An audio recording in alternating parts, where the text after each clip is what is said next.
on YouTube as well. I don't know if people are on Twitch, but I am live on Twitch as well. Oh, this monitor is kind of... That's fine. A little bit crooked. Okay.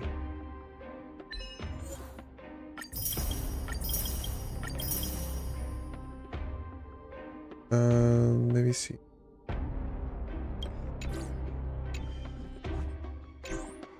Alright, let's just keep going with the story. I'll leave it to you, children of humanity. May you be blessed with good fortune. It seems like a fierce battle will be inevitable. Don't worry, Trigan will protect everyone. Alright, yeah, I gotta go slowly. This, 'cause I feel I'm skipping dialogue when I sprint, so I'm just gonna walk slowly. I'm going to teleport here. Got a star. Ahead lies the Luminary Throne. Luminary ends. And also, the battlefield that we're about to step onto. Ma'am,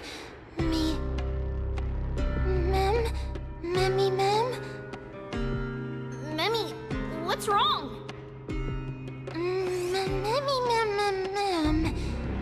The memories. The scent of whirly shade in the blazing sun. Is this Professor Anaxa?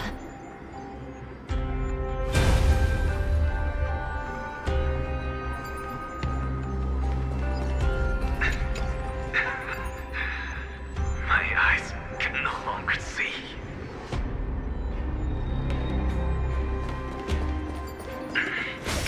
No matter. All I have to do for the sake of Amphoreus.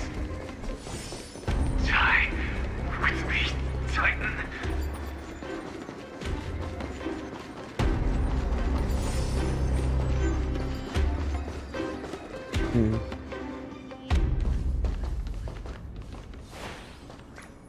Ma'am.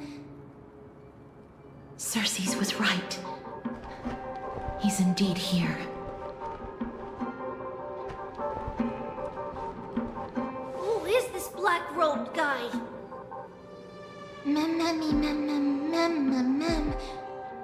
Person is the source of the spell and the memory. No, he's basically the memory itself. Burning paradise, the shattered sun, and carnage, death, and destruction.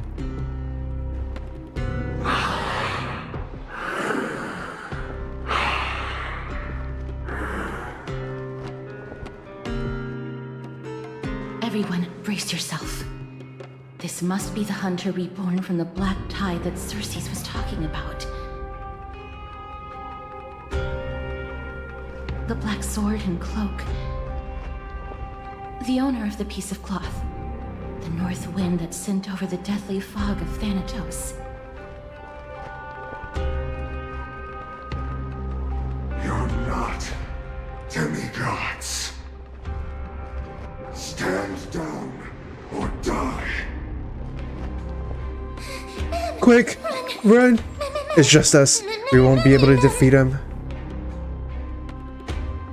Don't worry, I'll protect everyone. Things will get better when the Titan attacks. Is there still time for us to escape now? Alright, I gotta click the option. Number 1. Casher's like, yeah. Trian will Trian also... will also protect everyone. Trian is brave. Miss. Only this time, may death protect us.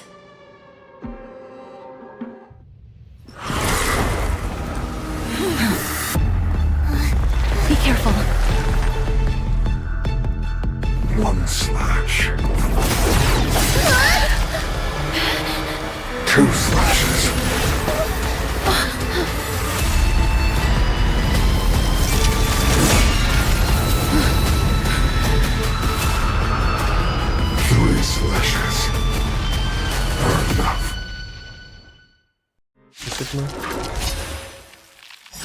exactly are you? Target sighted. All units on alert. Time. Detonate. Dreams do come true. Hammer. Score. In the mood for another beating? Some value, I suppose. Existence is unity. Detonate. Until everything burns to ashes! I don't know what I was cooking. Fight till I gotta do this. I gotta Mood walk is in. set. Let the show begin. Every petal and all will be swept away by the wind. Let's improvise. So powerful. Cersei's was right.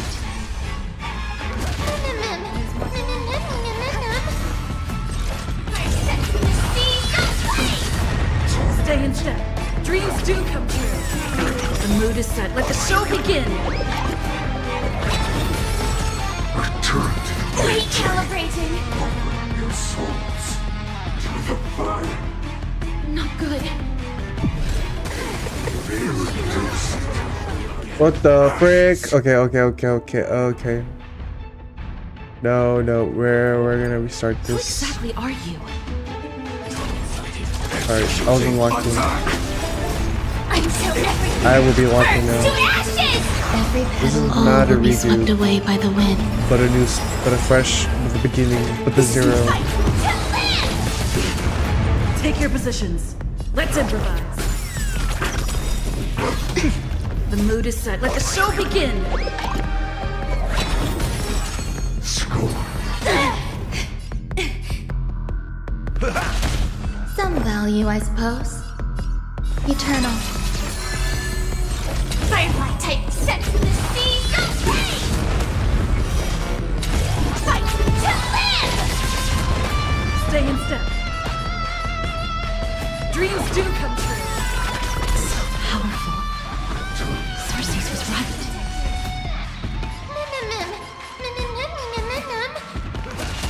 There's more to life. Set to the seas of pain!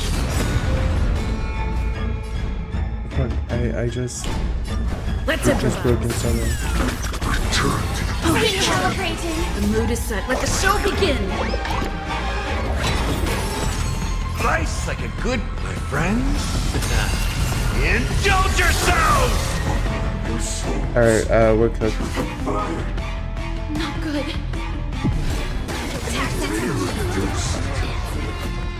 But no, we survived. Okay. In that case.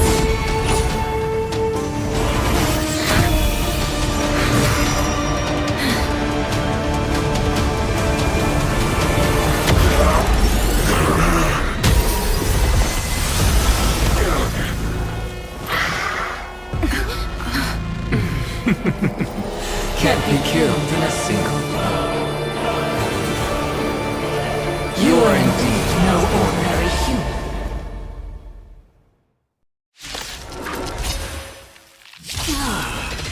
Power north. Since the ambush failed, it'll be difficult to find another opportunity. Professor Moxa?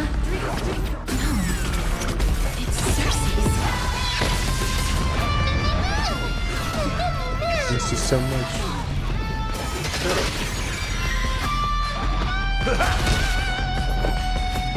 No, okay. That was an accident. Let's improvise. The mood is set. Let the show begin. this war. Return to the Attack detected. Step up, let's see ya. Some value, I suppose. Friends? Indulge yourselves! Maybe I should have switched Existence is teams, unity. honestly, because In it's the mood for another beating? not gonna work out. Fight! A little bit, but fine. Stay in step. Dreams do. Not gonna be the best team. return to the Everyone, watch each other's back. All will be swept away by the wind. Set to the seas of flame! Step up, let's see ya! There's more to life. Take your positions. Let's improvise. The mood is set. Let the show begin. Blast. I'm about to be overwhelmed. Fighting is so much more tiring than thinking. Detonate. Until everything burns to ashes! Fight to live! Set the seas aflame! Nice second, my friends. Indulge yourself! That was tough. I'm truly exhausted.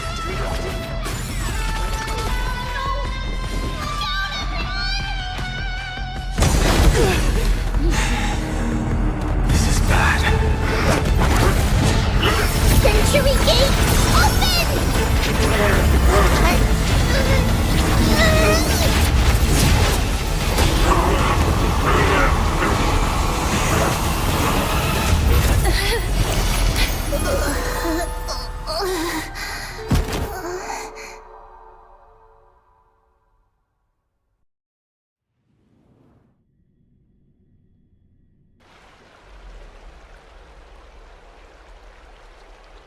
Phew.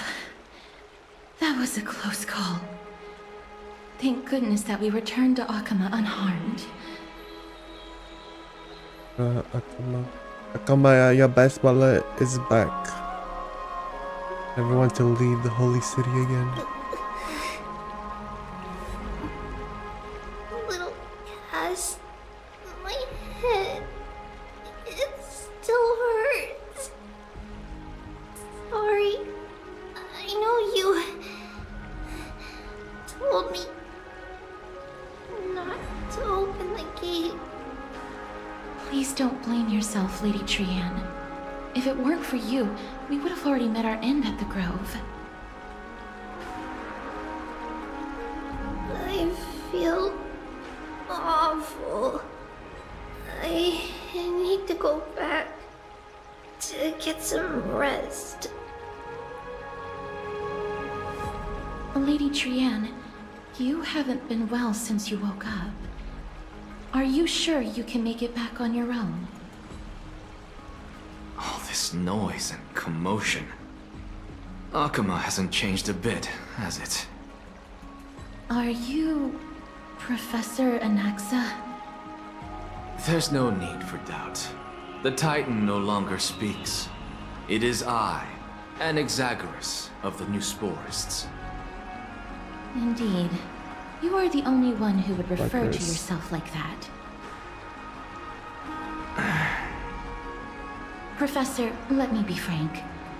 The mission Lady Aglaya entrusted us is to search for survivors, uncover the truth about the disaster at the Grove, and retrieve the core flame of Circes. That does not surprise me. And now, I'm a survivor who witnessed the entirety of the disaster, as well as the defenseless bearer of a core flame. Are you going to bring me to Aglaya to fulfill your duty? That is indeed my duty, but I prefer not to present you to her as a captive or spoil of battle. Fine. There's no need to make your life difficult. I'm not against meeting that woman. But I have some things to take care of first. Me too. The families of some of my fellow Grove scholars live in the Holy City. Before we meet Aglaya, I want to visit them. Why do you want to have to do it before meeting Aglaya? Hold on. And then I click. Because Lady Aglaya will probably be against it. Let me guess. That woman will not only prevent me from visiting the families of the deceased, but will also suppress any information about the Grove. She's always been that cold-hearted. My fellows at the Grove gave their lives defending the core flame and fighting the Black Tide alongside me. Their families deserve to know the truth. You intend to do it without her knowledge. Do you really think that woman would treat me well, even if I behaved and proved my loyalty? I wouldn't mind seeing a bit more anger on her face. Are you going to stop me, Castorus? I will accompany you, but please understand that Lady Aglaya has her own considerations. You truly have the makings of a fine scholar, putting yourself in other people's shoes like that. Let's go. I won't go overboard. So, after all these years, you and Lady Aglaya are still... Neither of us is narrow-minded. You should know the root cause of our conflict.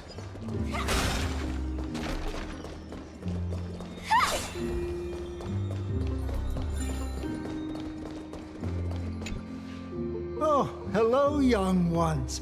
Is there anything I can help you with?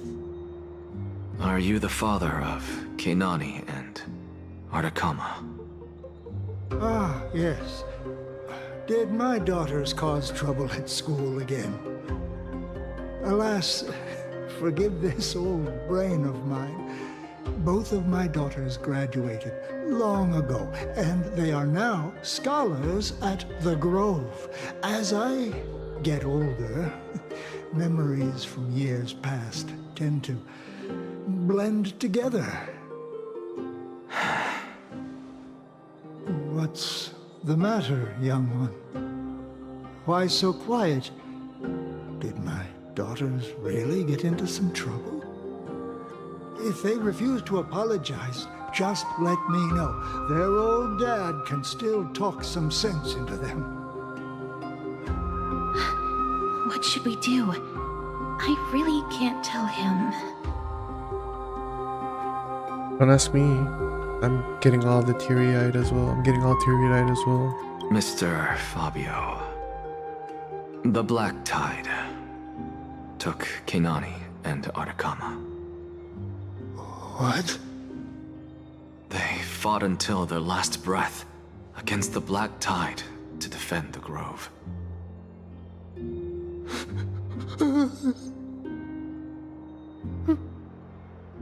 As the Chrysos heir stationed at the Grove, I failed to protect them. Mr. Fabio, if you're upset... Don't put it that way. Even if my Artakama wasn't one of the Chrysos heirs mentioned in the prophecy, she was still a heroine, wasn't she?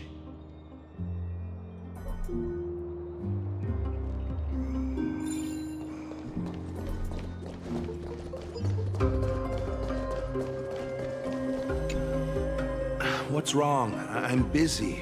There's a lot going on in the city, and I've got my hands full. Mister, we're sorry to bother you, but... No, wait, Lady Castorus, did Lady Aglaya send you because of some mistake I made at work? Keep your cool, Titus. I'm Anaxagoras from the Grove of Epiphany, and a colleague of your father, Old Titus. A few days ago, your father passed away. Wait, what? My old man died?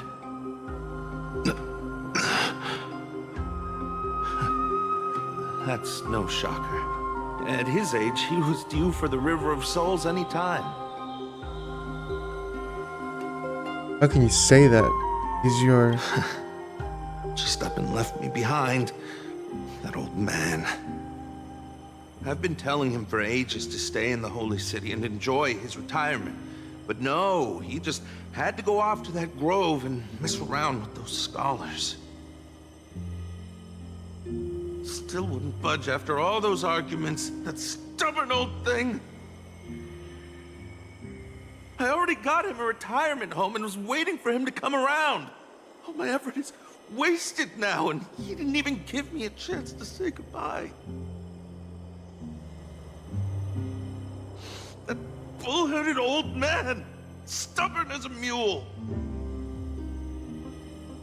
What are you talking about?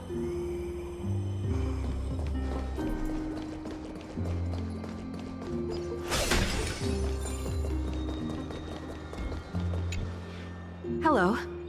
And you are? Hello. If I'm not mistaken, you are Kalinicus's wife, right? Yes. Oh, are you a messenger? No wonder I haven't heard any news for so long. There's been a change in personnel, hasn't there?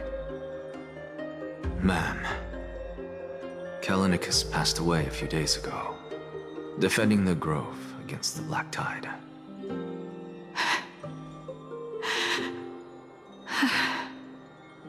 So, did he manage to defend the Grove? Huh?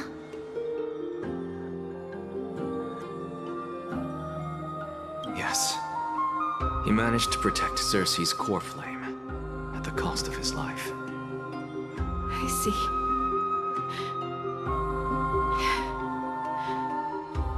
I'll select some of his possessions and pick a nice resting place for him. Please let us know if you need any help, ma'am. I come from Kremnos. Death and sacrifice are things I've learned to face with composure.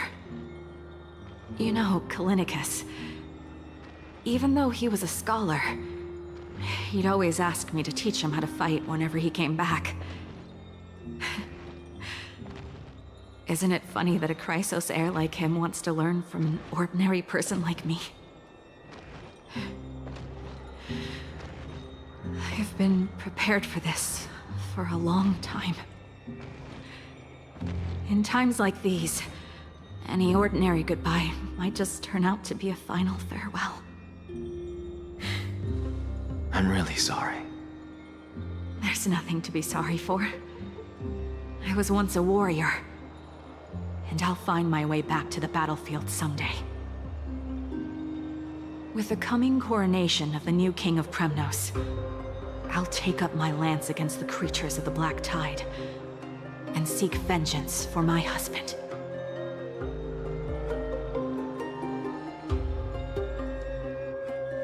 That is it. That's all the colleagues' families that I remember. Those who sacrificed their lives and their families are truly admirable. Good work, Miss. And Professor Anaxa. Let's go. Take me to see Aglaya. All right. I'll lead the way.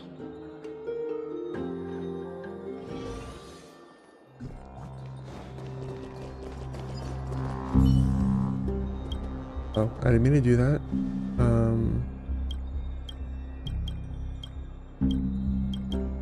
Yeah, leave. Okay, I got an achievement. That's... We're back to Eki.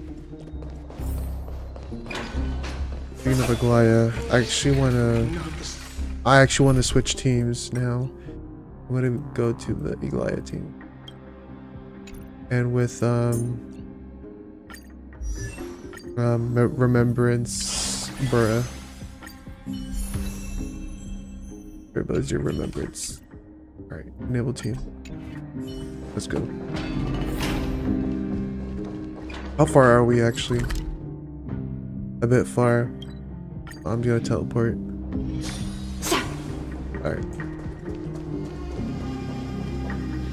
Miss Castoris, my lady, you're back. Hello. We that have an Nuvalit? important matter to discuss with Lady Aglaya. May we trouble you to inform her of our presence? My apologies, Miss Castoris. Lady Aglaya has just informed me that she has no time to receive anyone at the moment.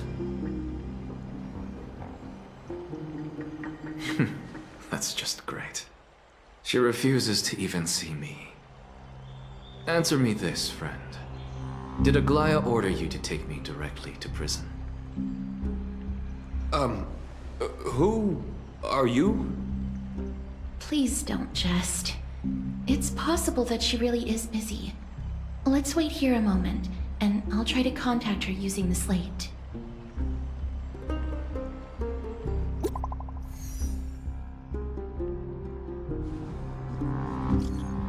To Breha and company of the Grove's circumstances, we are now fully cognizant, and we're most diligent, and for thy most diligent efforts we harbor the deepest gratitude. Indeed, no words could adequately convey the depth of our appreciation. Alas, the Holy City presently faces sundry complications, and manifold duties command our attention, precluding us from extending proper welcome. For this oversight, we express sincere regret. Furthermore, following thy arduous voyage, rest must be prioritized.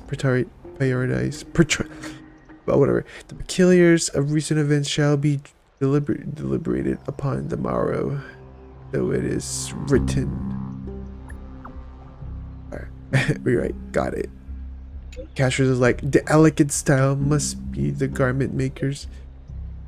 Dear garment maker, please inform Lady Aglaia this message received.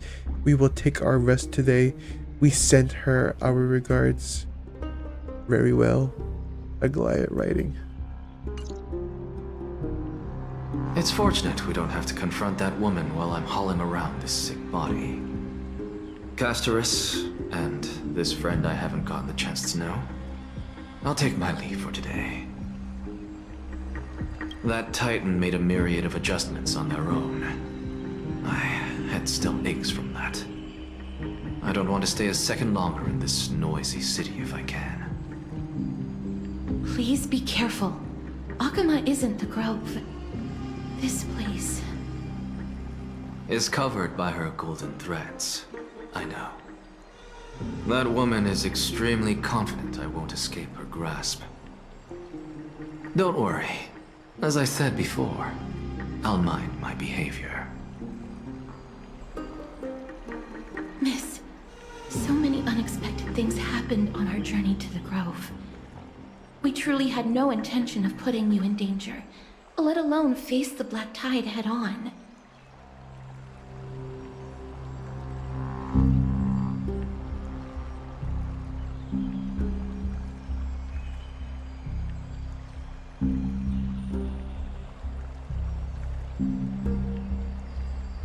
Trouble is my old friend by now.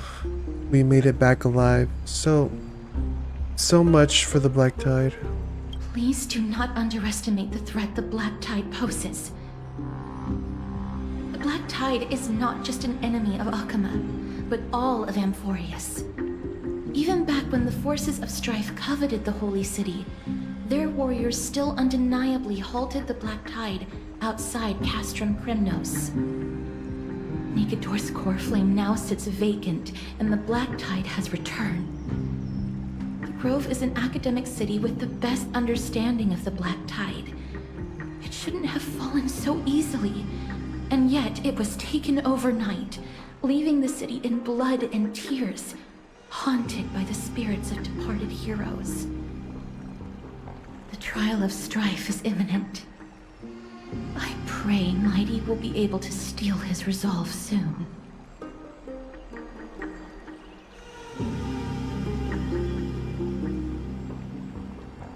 And that black-robed sword master. The dreadful enemies of the Grove are also creations of the Black Tide. Lady Trebe once traveled across thousands of cities in Amphoreus to repel the Black Tide. But even they have no recollection of this powerful enemy in all their journeys.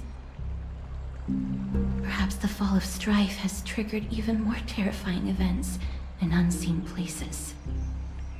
As for me, I detected a strong stench of death from that entity. But it wasn't because it had a connection with Thanatos. I'm afraid it's purely because it has sent countless others to their deaths. Speaking of Thanatos, Miss, there is something else I wish to verify with you. You must have an idea of the curse I bear by now. I was born as the shadow of death, a poison shunned by all living beings. Yet when you caught me in the grove, I'm curious why you weren't affected by my power, Miss.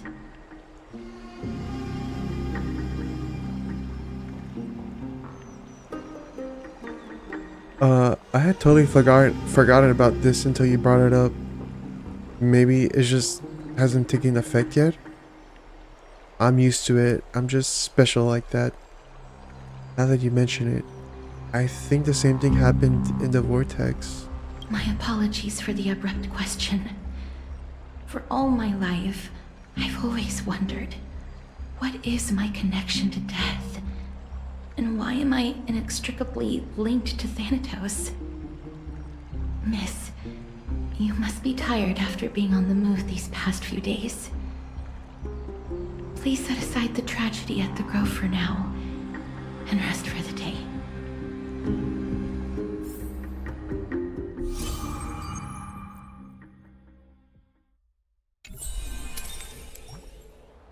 She said right. I wonder how Don Hong has been holding up these past few days.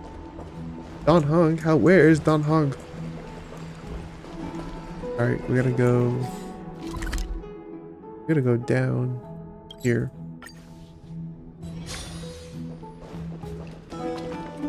Let's go to our bath chamber. Oh, he looks like he's been well. Long time no see. I've heard about what happened from Finon. You've been through a lot. Life is a struggle. May you never succumb to the dark side of Trailblaze. What were you doing while I was gone? I was organizing logs. I also asked Hyacinth for some research material from the Grove. I discovered something interesting.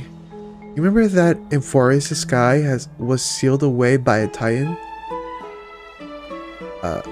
Aquila's presence keep this world isolated from the rest of the world beyond the sky. It seems Hyacinth's ancestors were the sky priests who worships Aquila. Perhaps she can give us more clues to find a way back to the Astral Express. Nothing out of the ordinary happened in the Holy City in the past few days. I didn't have to talk to anyone either. It was kind of nice spending time alone. Just you wait. Your good times are coming to an end. Awful. I should have just stayed and organized documents with you. After what happened at the Grove, there's sure to be unrest in the coming days. We should rest for now. You look tired. You should get some sleep before we set off tomorrow. Oh, by the way, I've heard some rumors. If you're going to wander around, I suggest avoiding the hot bath. Trippy.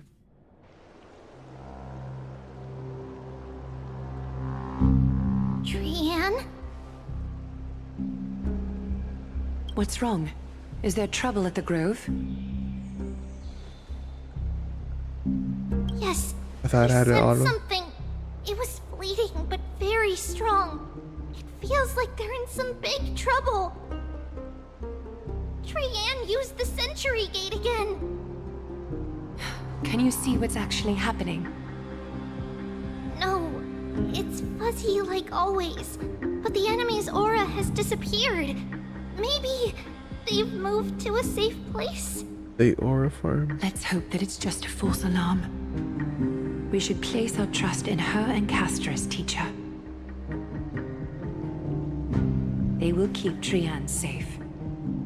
Peggy, you're talking like we're little kids. One day, Trianne will reach her limit, and Trebi will take on the role of gatekeeper from her. We are all aware of that. I am just a little concerned about her state of mind.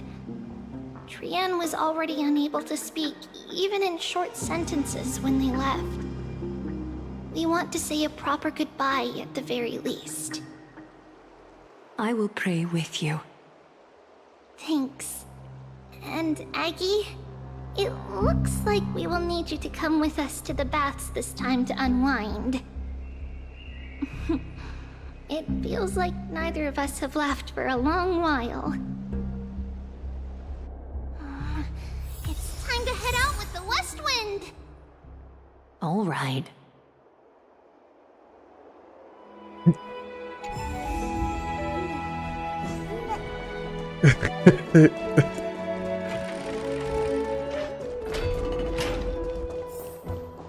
Here's really hot and heavy. Has it always been like this? Is someone injured over there? What's up, Rick? What happened here? Watch out! Watch out for the Kremnoan! Kremnoan? This is their doing? Aggie, now's not the time to dwell on that. Let's help the injured people first.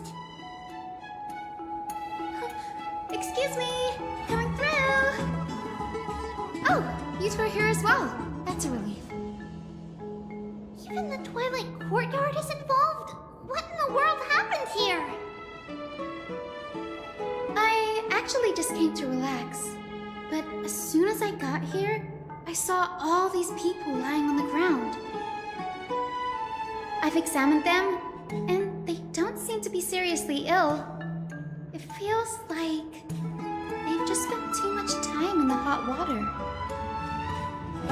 Multiple individuals fainting simultaneously from the hot pool steam? Where is the manager of the baths? He disappeared, and no one knows where he's gone to. Some people have been saying that the Kremnoans are behind this. Lady Aglaya, what do you think about this? Let these people rest. The two of you, please come with me. Have you thought of something, Aggie? Yes. While their intentions elude me, it's time to bring this farce to a close.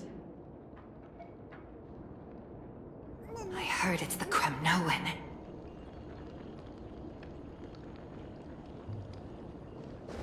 Alright. Let's... Oh, Mighty. Wait. Can I just pass through? This... Oh. Oh my god. Snowy! The culprit is Mightimus. Oh. Dee, what did you do to everybody? It's just another duel where I claimed victory. Duel? As I expected. What kind of duel? On the surface, these two are the mightiest warriors in the Holy City, but they're still impulsive youths at heart. Speak up, Mighty. Tell us exactly what kind of foolishness you and Finan indulged in this time.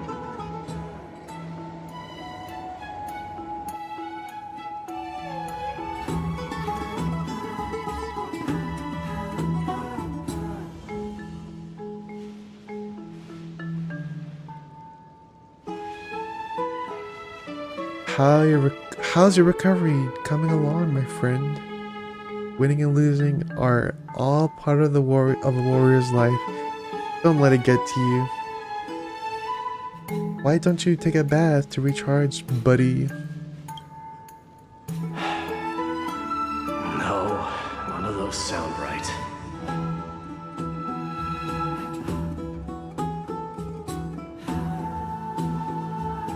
Your chin up. You have greater things to achieve. Wanna grab a drink with me, pal? If you're up for it, let's have a talk. Forget it. I see you're still alive and kicking, Deliverer. Am I seeing things? Is the magnificent Deliverer finally deigning to step outside?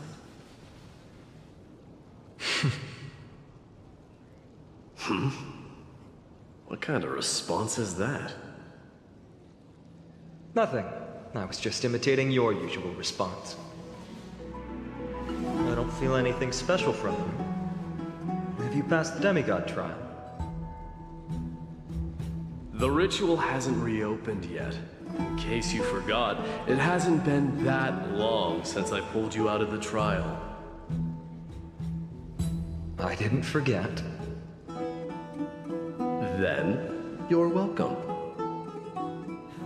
In twilight's last gleam, Makima stands bold. Her walls sturdy, tales untold. Dreaming of her fruitful gardens, pilgrims arrive from distant lands. Figs and olives, so grand. Yet little do they know that they will step into flames, fuel to the fire, a burning brand. What are you playing at this time? I just felt like reciting a few lines of poetry. Surely the Crown Prince of Kremnos knows how to appreciate poetry, right? Kremnoans steer clear of such weak literature. But my library doesn't lack collections of this kind. These lines express the poet's yearning for their home, just as Akama is distant from many people's homes. I know how to interpret poetry, Haikis. There's no point in pretending to be profound, my friend. Thank you for helping me out when I was in a tight spot, but it seems to me that you aren't prepared for the trial either. Don't compare your situation with mine. My people are still relying on me. I can't ascend to godhood on my own without first resolving their issues. So, are you suggesting that you, the mighty Mightimos, and the heir to the throne of Kremnos wish to defy tradition that has endured among your people for millennia? I'm still thinking about what I should do. Never mind. It's probably not my place to offer you counsel. An idea does strike me, though. Go ahead. Let's see what terrible ideas you've come up with this time.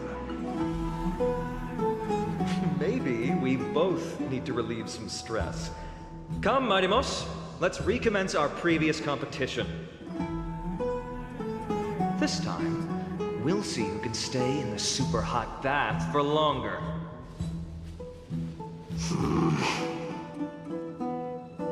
What? Are you chickening out? The phrase chickening out does not exist in the Kremnoan language. I just find this situation absurd, that's all. All-knowing historian, are you not aware that we Kremnoans use boiling water from sword forging for our baths? Looks like I'll have to teach you some royal etiquette today. And thus, an unprecedented sauna battle commences! With unparalleled resolve, the two warriors' determination even alters the very hue of the steam. Flames intertwine with scalding vapor, reaching toward the heavens, shrouding the sky in the sun. The spectacle is so magnificent that none dare gaze upon it directly.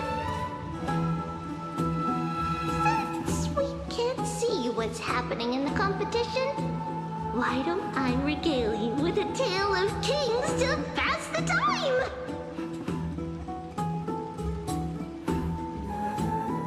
Do you recall the legend of the Gorgo lion mentioned by a certain veteran? The central figure, the main character, was not the sole sovereign of that land. An oryx stood as its formidable rival. Long before the dawn of Era Chrysia, the two beasts started their timeless battle on the plains of Tritos. The lion regarded the oryx as its food, while the oryx perceived the lion as a scornful, oppressive, and challenging barrier that it swore to topple with its antlers. For tens of thousands of years, without respite, the two creatures thus continued their relentless pursuit and rivalry.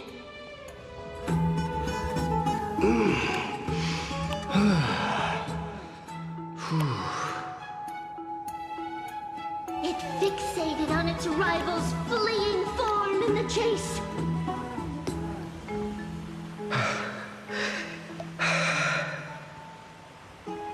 It set its sights on the other's neck, nearly within reach.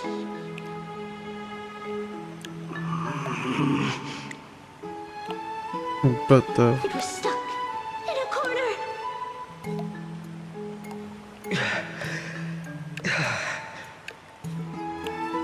It had nowhere to escape. On the land of Amphoreus, some lives meet their end at dusk, some at dawn, and yet others are fated to perish under the blistering sun at noon. And at last, the most scorching moment of the day descended upon them. The formidable hand of fate heeded their call and arrived! My lords, would you like me to reduce the temperature a little?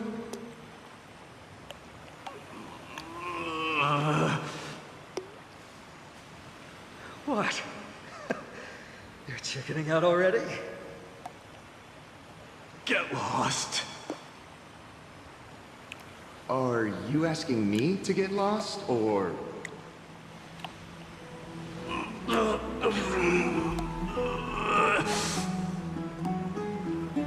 Do whatever you want. Oh, please forgive my presumptuousness, my lords. why they're fully clothed in the bath? What the?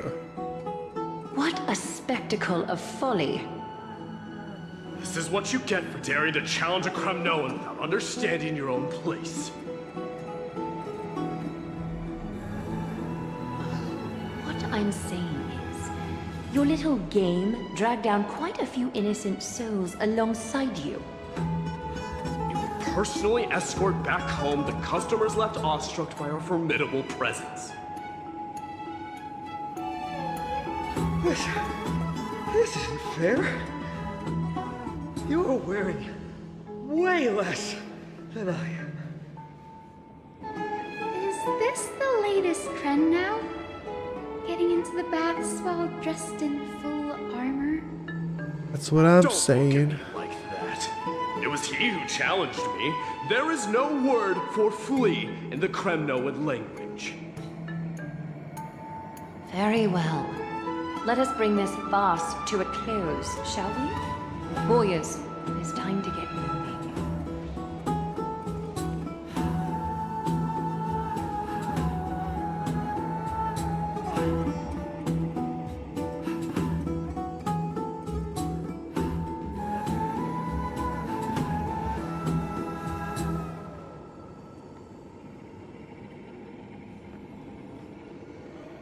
Alas, the flame chase journey is destined to be a lengthy one, replete with obstacles.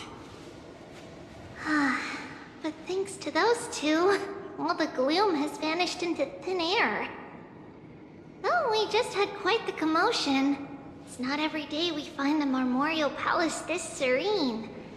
Shall we continue with our previous plans? Hyacinth, would you care to join us? Such an empty bath is indeed a rare sight. I was looking forward to unwinding after work. I'd be delighted to accept your invitation, Lady Treeby. How about we go to the biggest bath?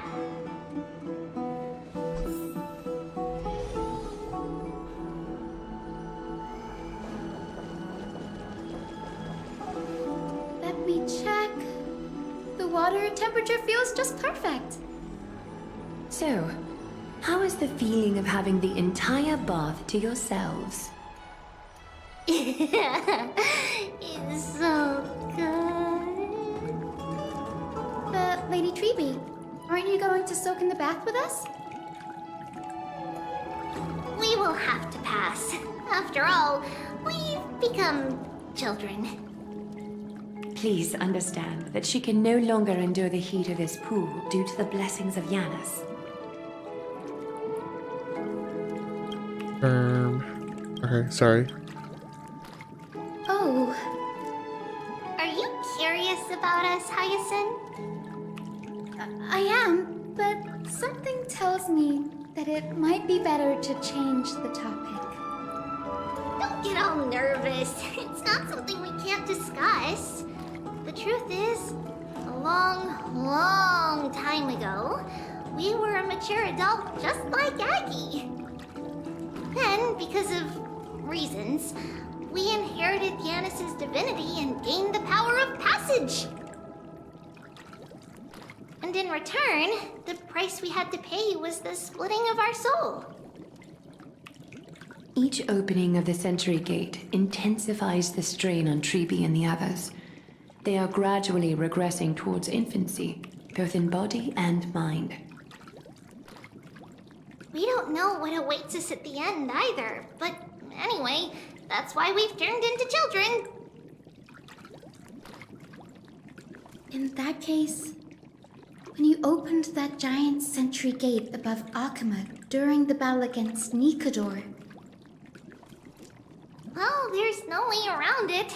We all know that the flame chase journey won't be a smooth ride.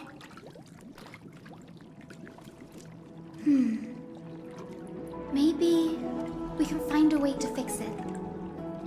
The primary research focus of Neusporists is the soul.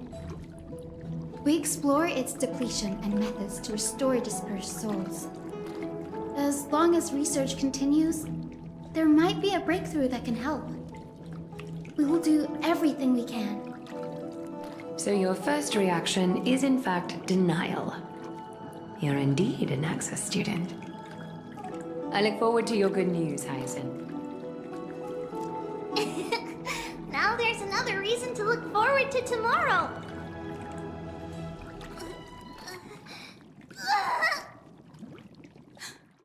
Lady Treeby, what's wrong? Something's off. It's that strong feeling again. Is it Trian? Wait, no. It's not Trian this time. It's Trinan. Trinan is a danger.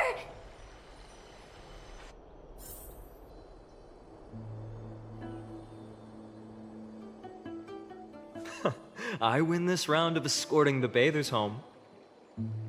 How does one contender alone make a valid competition? Offering a compliment or two wouldn't be the end of you, you know.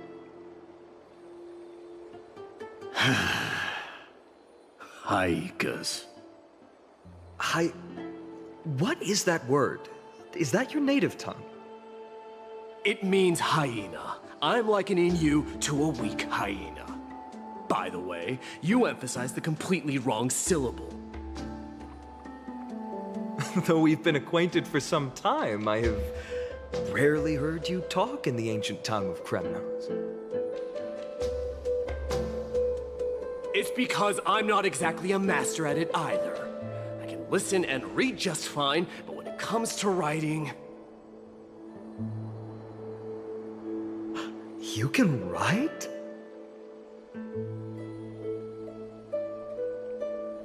You speak as if you don't have a brain. That was in jest. I understand. After all, you spent all your childhood wandering far from home. Worry about yourself first, Deliverer. You also never mention your hometown, apart from when you need to introduce yourself.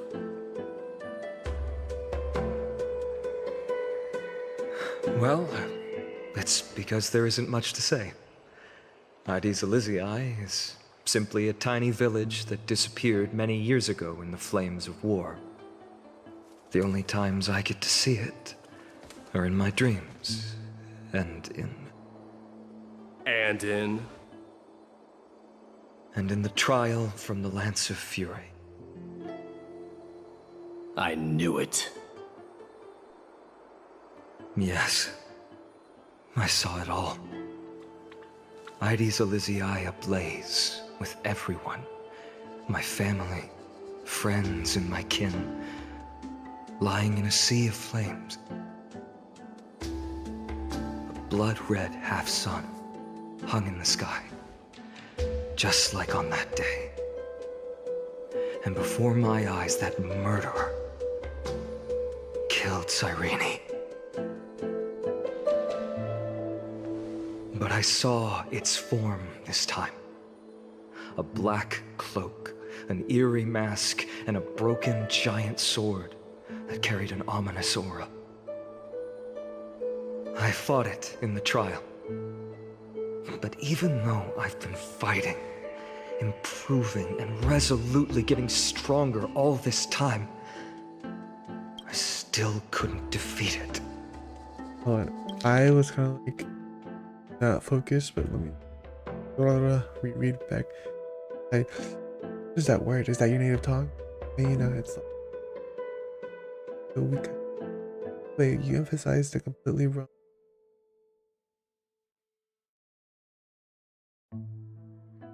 So we've been acquainted for some time. I rarely heard you talk from those, because I'm not exactly at it. I can listen and read just when it comes to writing.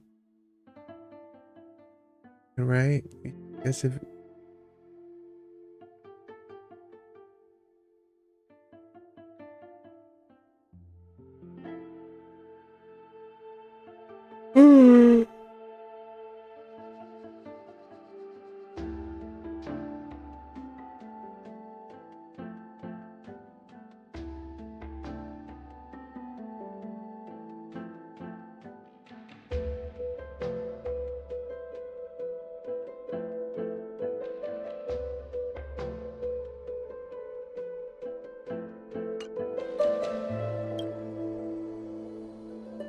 You were blinded by hatred and almost lost yourself in that trial.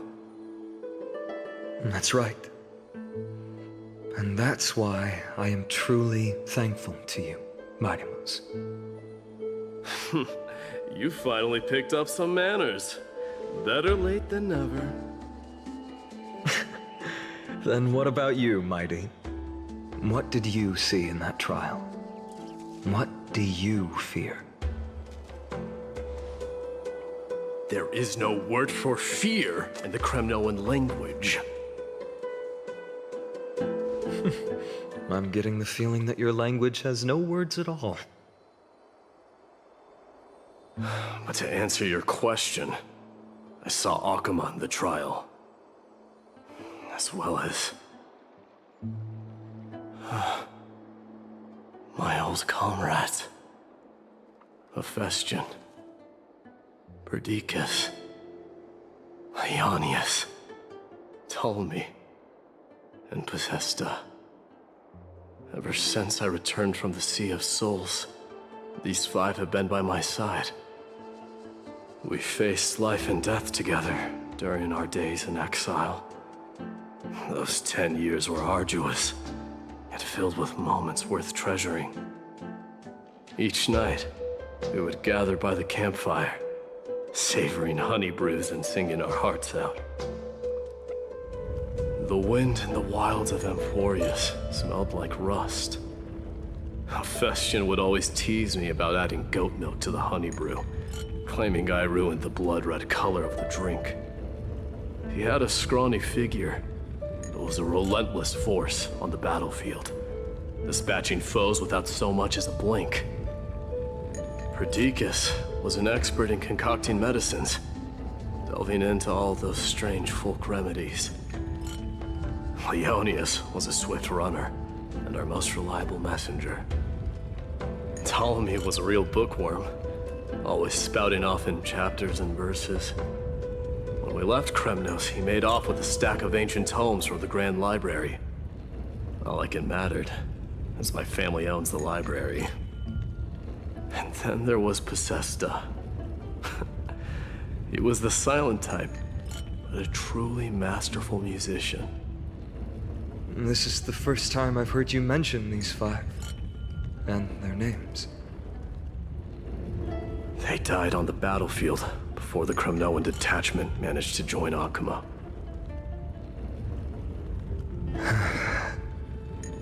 Perdiccas was the first to go. He was shot in the stomach by a poisonous arrow from the people of Ladon in the 2nd month of cultivation. In the end, his remedies mended all but himself. My Demos, do not mourn. I have achieved honor by bestowing a noble death upon the enemy. Leonius died in the 5th winter. Idonia's snowstorm lasted 3 full months. On the night of the fiercest storm, our foes launched their assault. Idonia. Is that the city Castorus used to live in? Yes. Those zealots were as fearless as Kremnoans in the face of death. They lacked respect for honor. They cornered us in the bottomless swamp. Leonius covered for our retreat. They cut his legs off. He vanished into the mire of a foreign land, his body never to be recovered. This is perfect. Mighty Most, I can finally deliver the news of you ascending the throne to the Nether Realm. 20 dusks later, we finally breached the walls of Idonia and entertained the usurper's plea for peace. However, the rebels refused to surrender and set up an ambush within the city. Ptolemy and his cavalry met their end before they could even relish our triumph. Those obelisks that collapsed after being set on fire became their final resting place. My Demos, please tell my family. It was not cunning schemes that vanquished Ptolemy, but the immense weight of Amphoreus' entire history. Then, it was Possesta. He lured the enemies into the city of Aenionis with his melodies, buying us invaluable time. Our enemies, consumed by indignation when they discovered the trick, set the entire city and my soldiers on fire. His final words were recorded on a small clay tablet, fractured by the flames. My Demos, don the crown. And at last, my most trusted friend, Hephaestion. He was supposed to stand by my side through it all. But a sudden relapse of his illness hit him on the eve of my duel against my father. He hid his condition from me. By the time I returned victorious, he had but a breath left in him. A Kremnoan, dying on a sickbed. I would be a laughingstock to everyone. Hephaestion, my dear friend, spare your strength. I'll go get a physician. No need. Even if Perdiccas were here, he couldn't stop destiny from taking me away. No! None can take you away.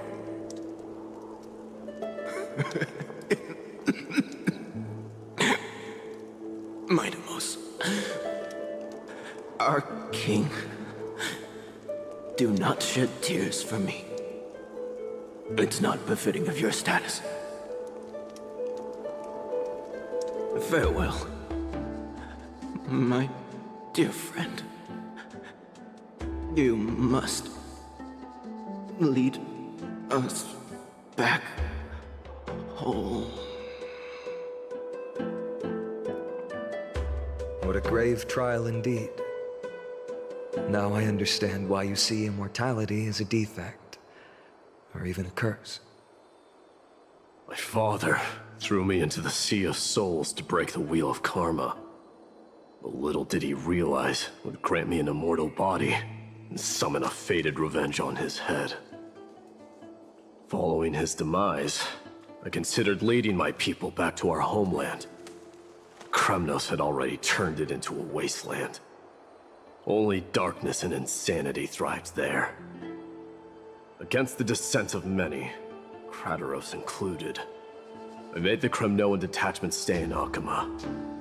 But I know that their glory will never be doused out. The instant of strife shall inevitably arrive. If you take over Nikodor, then you must begin the journey back to your homeland.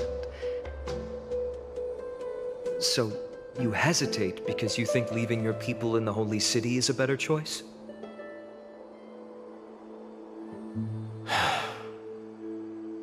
I don't know.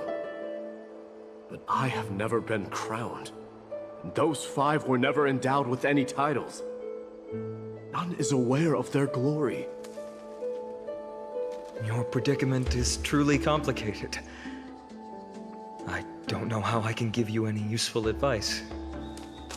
Maybe you could seek counsel from more people, such as the Grand Craftsman. Cartonis' people seem to have been through comparable dilemmas. And that teacher of yours, Krateros? Dee, we've got a big problem! Big problem! Lady Tribby, what's making you so flustered? Hurry up and go save Trinan! She got abducted by Krateros! Krateros! What's going on? Mighty-Mos. It seems I was the one who exposed my vulnerabilities first. Aglaya, I demand an explanation. This man abducted Trinan by force and forced her to bring him to the vortex of Genesis. He then brazenly stepped into the trial of the Lance of Fury, and naturally failed. Is she telling the truth? Why did you do that? Because I don't want to wait anymore. Your hesitation made me desperate. If you want to run away from your destiny to become king, then keep running. Someone will eventually stand up and fill in the gap left by strife. Then they will lead our people home. Age has blinded you, teacher. Can't you see that I'm hesitating because of this very recklessness seared into your blood? Krateros, do you truly believe you're worthy of entering the trial? To blaspheme against the prophecy? Does the mission we Chrysos heirs bear seem like child's play to you? Do you know how the Kremnoans see you, Aglaya?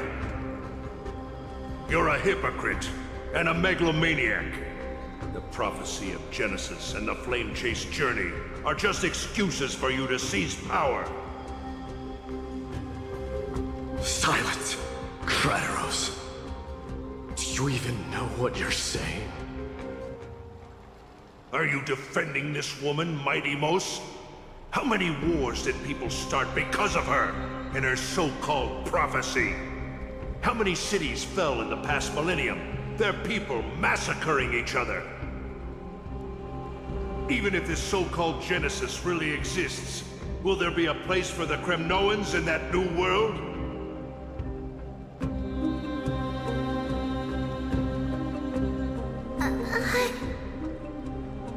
Are you done talking?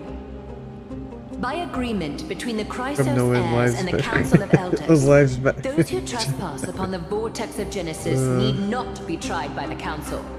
I am allowed to pass judgment alone. Krateros, your actions are unforgivable. I hereby sentence you. Aggie, wait! We have a proposal! Someone has to resolve this conflict between the cities. Lord Krateros did not use violence to harm us. We can sense that his anxiety stems from his concern for his people's future. Please, Aglaya, hear us out first. I'm listening. I'm sorry, Lord Krateros. We were so preoccupied with deciphering the fragments of prophecy that we neglected those of you not favored by its message. Your accusations were harsh, but justified. We wish to earn your trust and those of the Kremnoans. I think the best way to do that is to take you to witness the source of the prophecy for yourself. How are you going to show me something that has no form? You've heard about that Outlander, right? She has somehow made a connection with Orynyx and can completely replicate scenes from the past. We will ask for her aid. Tomorrow, at the Abyss of Fate in the Temple of Yanisopolis, we will show you everything from that distant memory, Krateros. A fair proposal. I accept. Until then, you will be stripped of your freedom. That is my one condition, and I will brook no argument. It is not the first time I've been made someone else's prisoner. Do as you please, demigod. Teacher, why did you do this? Forgive me, young master, but I just cannot wait any longer.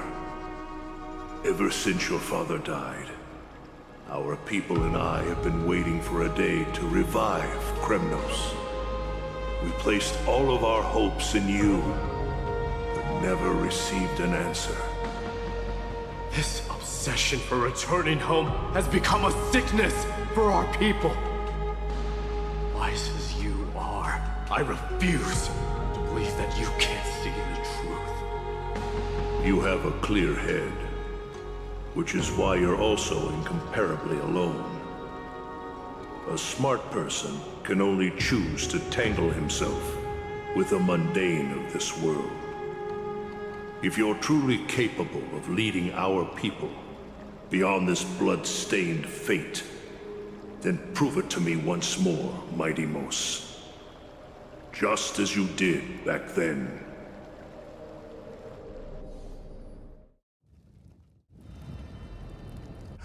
A fierce fighter. I did not expect such heroism from a feeble Acheman. Fulfill your duty as the victor, and tell me your name. I seek an honorable death from you.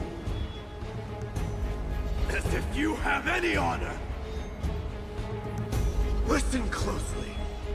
I am the leader of the Kremnoan detachment, Mighty Mos.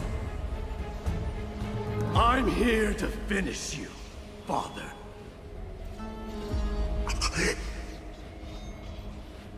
It is you, the beast spurned by all. So you did defy death. The prophecy was true. You will bring an end to my Kremnoan dynasty. Defy? You're wrong. Death fears me. It's the reason I have this body of steel. As for you, you already stand at death's door, Father. You were the one who threw me into the Sea of Souls. The one who tried in vain to enslave a Titan. one who desecrated the body of a god. Hyacus! You're a weak king. So weak that even the lowliest hyena is a more noble existence than you. And now, fate's reckoning is upon you. Then swing your blade. Take my crown. Coronate yourself with an old king's blood and inherit it all. Become the new rightful king of Kremnos. No. I don't want the crown. Listen. There's only one end for the kings of Kremnos. Then the crown means nothing to me. All I want is your life. To avenge Mother and my comrades. But the walls of Kremnos will not fall with me. Do you truly think you can escape fate's grasp, my son? You and I, we're both the same. We feast on strife and fear. Now, kill me! The son of Gorgo is destined to be crowned in blood!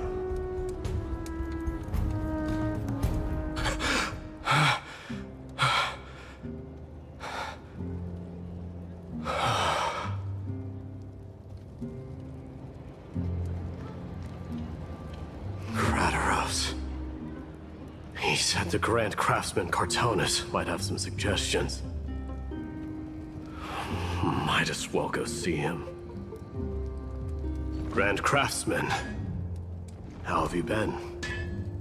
King of Kremnos it is. That you would come, I knew.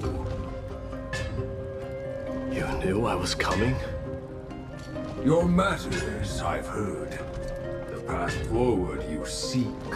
Many questions you have. But before that, take this. What's this? A signet ring for the King of Kremnos. Belonged to your mother. Recast and restore it, I did. What?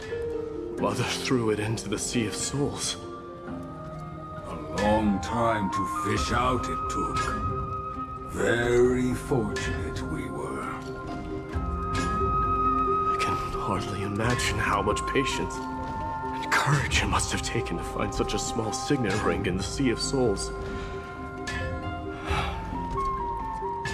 I owe you one. Gratitude there is no need for. Repayment for saving me, this is. Questions you bring with you? Ask, now. Fate I've always denied. It's finally caught up to me. By all rights, I should accept Strife's authority. It would make everyone happy.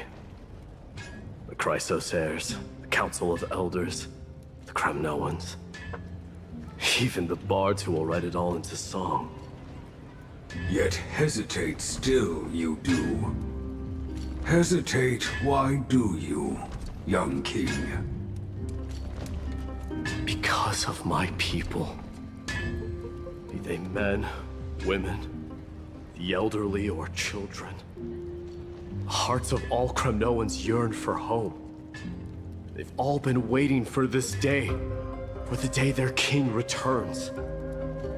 Children of Strife would then be able to go home and embrace the old traditions. Never mind that most of them have only ever been heard in these so-called traditions and song. They would then gather around their king and throw themselves into battle. This is not a good thing, you believe. The Kremnoans have been trapped in a cycle of bloodshed for the past 1,000 years. They seek vengeance, start wars, become prosperous, and decline. I got hit. How much innocent blood flowed into the River of Souls in all those years? How many needless sacrifices could we have avoided? I accept that fate and become the totem of strife that lead my people into repeating the same mistakes. Then of course I would be terrified. I'd be terrified of becoming king. A different kind of Kremnoan you truly are.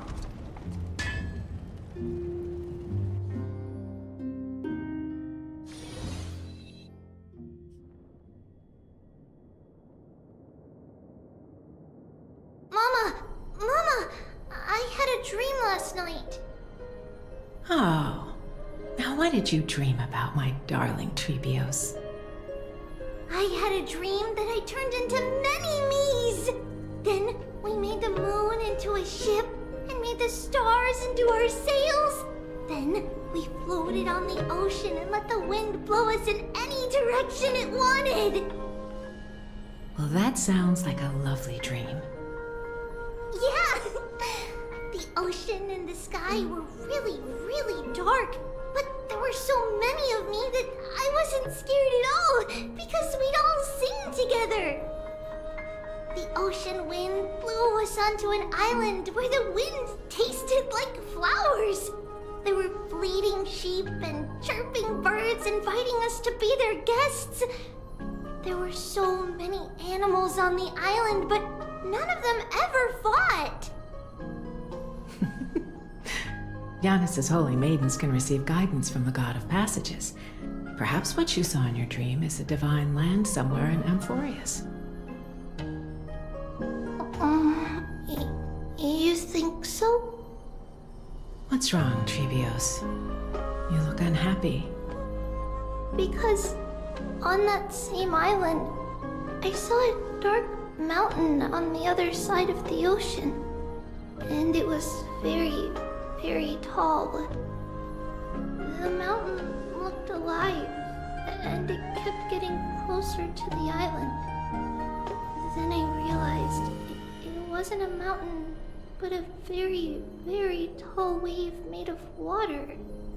When the wave smashed against the island, it looked like it was going to eat the island up. The small animals tried to chase it away, but they couldn't stop it. Then there was a bang and I woke up. A dark wave. Mama, does something that scary exist in real life? Yes. Unfortunately, it does exist in Amphoreus, but it's very far away from our temple. We call it the Black Tide, though it has nothing to do with water. It has no shape or form, but it can swallow up animals, humans, and even titans, turning them all into monsters. Oh, the Black Tide is a baddie. I don't want everyone to turn into its food. Can't we chase it away? Of course, my dear. You only need to behave well and listen to what the adults tell you. Study all the knowledge and etiquette you need, then grow up and become a proper holy maiden. The divine Yanis will then give you guidance and help you light the way for the people. Wow, I'm gonna eat a lot and study a lot and become a holy maiden. But Mama, you said the Black Tide can swallow up titans too. What do we do if even Yanis is eaten? If that happens, then the Holy Maiden will have to be the one to guide people on the right path. After all, we are the human avatars of the God of Passages, yeah? Yeah! But one person alone is not enough. Once you're older, you'll make a lot of friends. You must do your best to unite them, because that's also our duty as priests. Friends? Are they also like me and Mama with pretty red hair? They might not, but they'll certainly be just as smart and kind as you. Mama? Am I dreaming? Don't be silly, dear. Of course you're not dreaming. I've always been by your side. What? Now be a good girl and call your friends over too. Let's play hide and seek, just like we used to, okay? My Trebios is the smartest girl. I'm sure they remember where everyone is hiding. The voice sounds so far away. I don't remember. Who am I looking for? Your friends, who will chase the black tide away alongside you, of course. Is this from my childhood? I don't remember. Let me know. Do you remember? Huh? Why is this doll inside a chest? It's holding a sword. Why? Many years later, many brave warriors will board this ship. They're skilled combatants who fear no danger. Ooh, I can learn how to fight too and protect everybody! You silly girl. You're Yanisopoulos' holy maiden. It's not your duty to fight. There will be many others to protect you. Alright. Then where will they come from? I believe one warrior hails from a lovely village where bulrushes flourish, while another comes from a magnificent royal city. Though each has their own troubles, both are ready to lend their strength for the ship's long voyage. In that case, let Trian fight by their side! This way, they'll always stay on course! How could I have known the name Trian back then? Was it just a coincidence, or...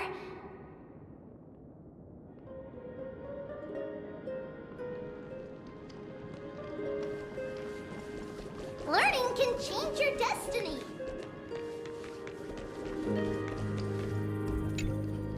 When navigating at sea, you need to know both astronomy and geography. Isn't Yanis's knowledge enough? Oh, sweetie. The ocean isn't like the land. It's easy to get lost. That's why it's important to learn to recognize the miracle of Aquila. Alright! Even though my brain is already super duper smart, I'll still try my very best! Circe also favors children who try their best. They will send a wise scholar as everyone's teacher to help you reach your dreams. I want to be a teacher too! Oh, wait. I'm super duper smart. So I want to be the teacher's teacher! Why not? But if you're going to be a teacher, you might need to tone down that hyper energy of yours. And Trinan can do it! She's well behaved and would make a great teacher! Mama and the others always said that I had a great memory. But now, I can't even tell if this is a memory or a dream.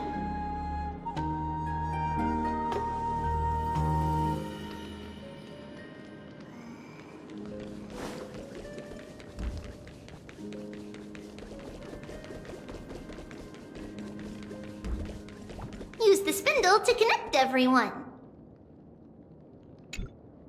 There will be an amazing captain on that big ship. She's cheerful, optimistic, bold, and cautious. She'll be able to get everyone together. Wow, that's amazing! Can I be the captain? Of course you can. But you'll find someone else who's better for the job, my dear. I think that person lives in a beautiful temple that sits atop a hillside, covered in golden fig trees. There's a noble girl there who's very smart, but also very delicate. Just like Mama? Perhaps. But before we find the captain, the ship also needs someone who can navigate it. Who could that be? Let me think. I know! She's Trivy! I named this doll after myself? I don't remember it all. Is this a dream or something that happened in the past? Come, let's line them up. Let me know. Do you love the way I love you like I do? You do it. I need to get that animation, that idle animation. Chibi, do it right now. Hold on, I'm gonna wait a little bit. Let me know. Do you love the way I love you like I love it?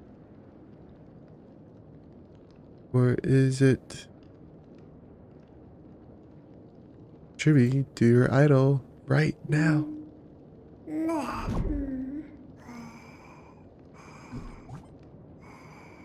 Chibi, come on. Chibi. Chibi, do the animation. You're getting close.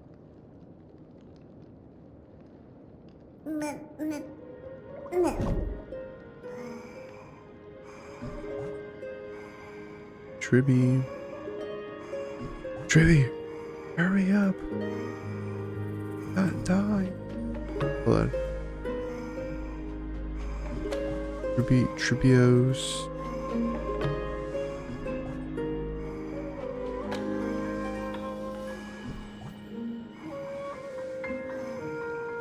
Tribios.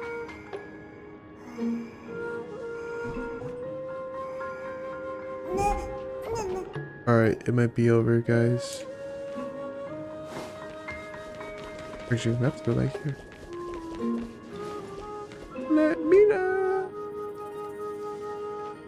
Do you love the way I love you like I love you now? Now, Tribios, set them on this music box and let them compose a melody for our song.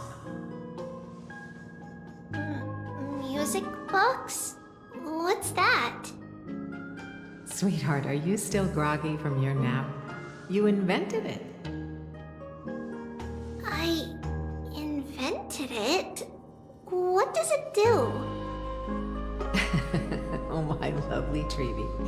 You're usually so bright. What's gotten into you today? Well, you might as well see for yourself. Put your good friends on it and see the wonders it can do. Put the dolls on. It's rotating, and I can hear something. That's right. It's a music box. If you place the dolls in the right spots, it will start rotating and play beautiful music. Out of all your inventions, this one is my favorite.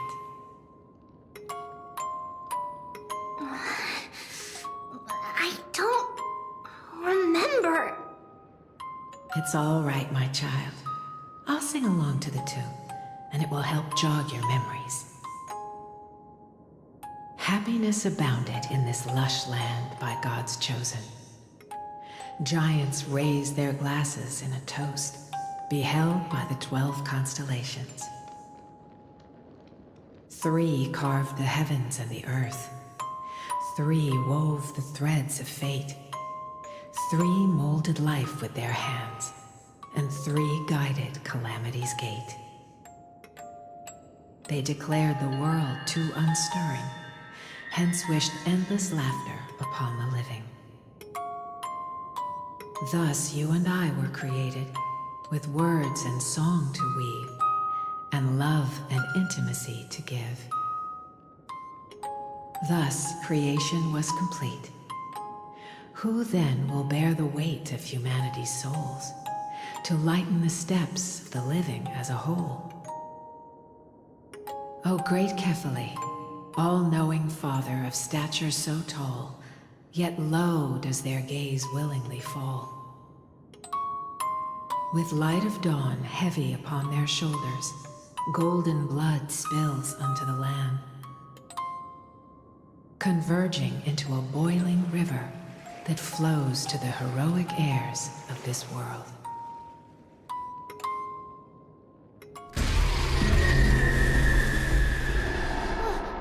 What's going on? Oh, Yanis, please lend me your ears. In black mist, as death and fate draw close. On the bloodied earth, the living dead, but ghosts. What is this world? It mirrors your maze-like fate. What is this world? A silent lament without a trace. What is the past? Wandering ghosts that linger. What is the future? Souls scattered by fate's finger. What is the start? A voyage born in solitude. What is the end? A spirit, lonely and subdued. Lonely and subdued. Then subdued. Then subdued. Subdued. Subdued. Subdued. Subdued. Subdued.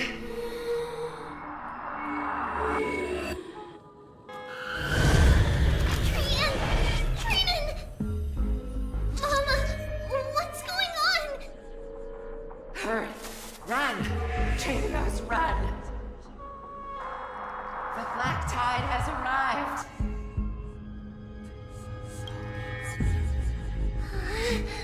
Where can I go?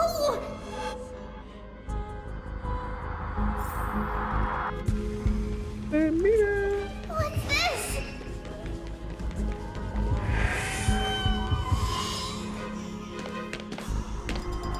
Why?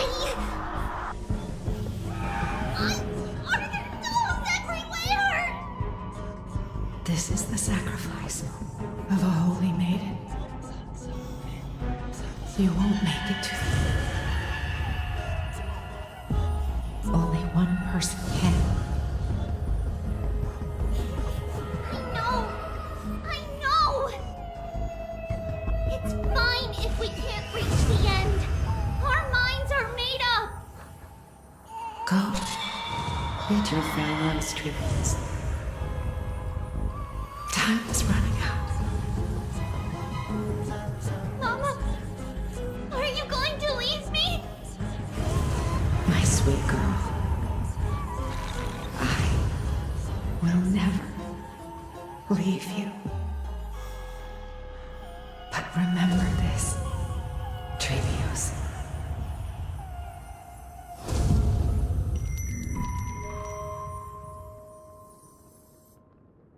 All shall bid farewell to one, and that person alone will witness the miracle.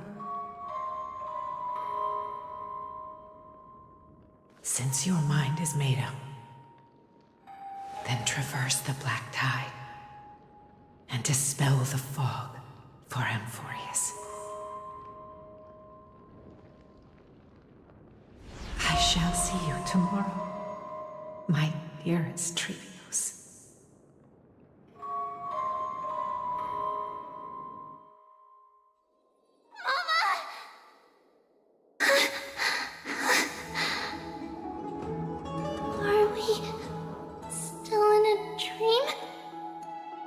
Did you have a nightmare? Maybe. But it's been a long time since we had any dreams. It's not yet the entry hour. You still have plenty of time to rest. No. Our heart is still racing. It must be that reckless Kremnoan soldier who startled Trinan. And you as well. If you want, I can pierce through his chest with the golden thread right now. Aggie, cut it out with the scary talk. I'm just kidding. If I were serious, I wouldn't have waited until now. Do you want to talk about the dream? Keeping it bottled up is not good for your health. We had a dream about Mama. The dream itself was nothing. It's just the timing that feels a bit unsettling. You mean... It's Trian. Even if we refrain from ever using the power of the Century Gate again, her soul continues to slowly drift away from her body. There isn't much time left. Perhaps it wouldn't be such a bad idea to let her relinquish her role as the gatekeeper and live out her days as a carefree child. You have a point, Aggie, but our decision has already been made on that matter. I believe there's still another way. Souls will be spent until they dissolve into dust. Such is our fate. Once we had a whole and connected body. If that body were a tree, then its trunk and branches would share the same fate, decaying at the same pace. Now, we are fragmented into numerous selves. Despite the absence of a trunk, we are offered another possibility. We can choose how our branches will perish in a way that is most beneficial to the Flame Chase journey. Compared with saying farewell to one person, watching many fade away before me is even more sorrowful. But advancing is the destined end of Yanis's trial. There's no retreat in our path. Don't feel sad about saying goodbye to us. You've already agreed on this, right? It won't be long before I forget what sorrow tastes like.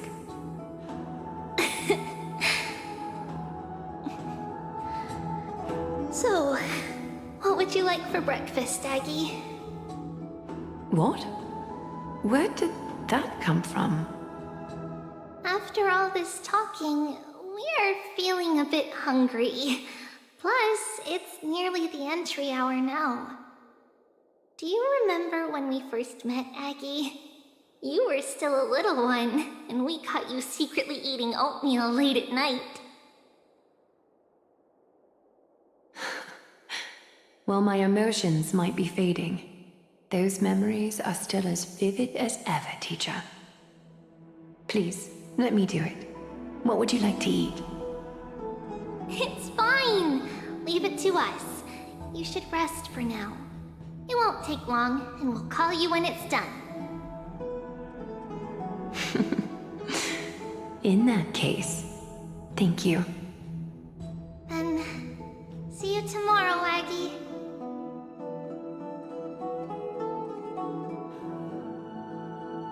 Nevertheless, that nightmare is ominous.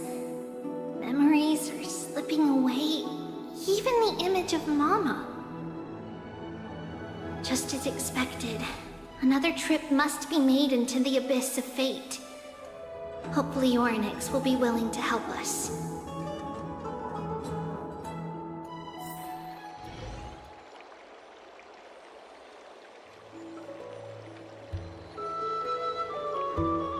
Long time no see, Professor Anaxa. Who are you? It's been a while. I'm the one who once overthrew the entire classroom in that spiritual physics lecture.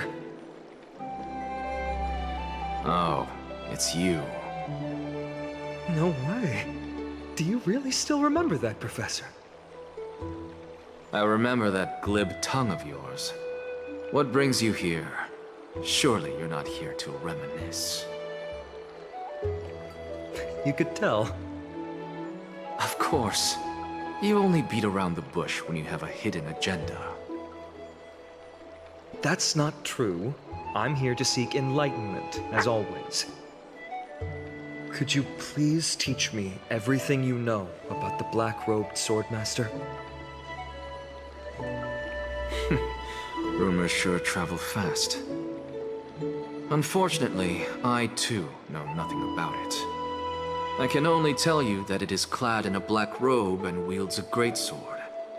At least, it looks like a greatsword. It's shaped like a twisted half-sun, and a peculiar dagger resembling a crescent moon. By the way, take this with you. I got it from the sneak attack. It's yours now. I was right. It is this thing. The one who torched Aedes Elysiae to the ground. And killed everyone. Don't try to be a hero. No one in Akama stands a chance against that thing right now. Is that what the Titan said as well? Not at first. But the god relented after having had a taste of its power. Even with the god possessing me, I couldn't fight against that blade. That incredible power doesn't seem to be granted by any Titan. Are you suggesting that it originates from beyond Amphoreus? It's possible. Much like the Black Tide, no? Nonetheless, it's an enemy we must overcome.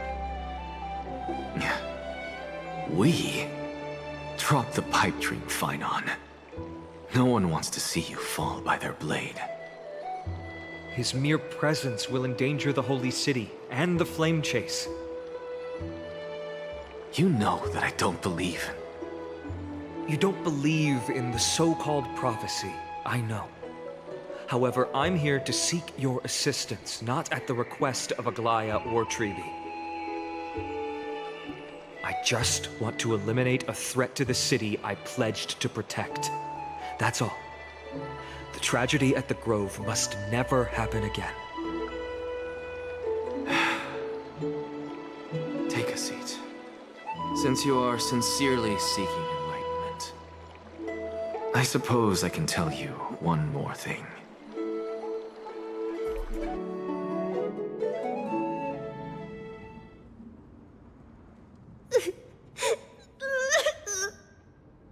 What's wrong, Trian? Nothing. Just remembering what happened at the Grove. Monster in the black cloak. So scary. Everyone in danger. Nightmare. I can't forget. Don't be scared. There are no bad guys here. Didn't you save everyone with the Century Gate, Trian? Trian threw it away. Far, far away. It's never coming back. We got back safe from the Grove because of you, Trian. You're the reason the Flame Chase journey can continue. Sorry. Trian feels a bit dizzy. Why are we here again?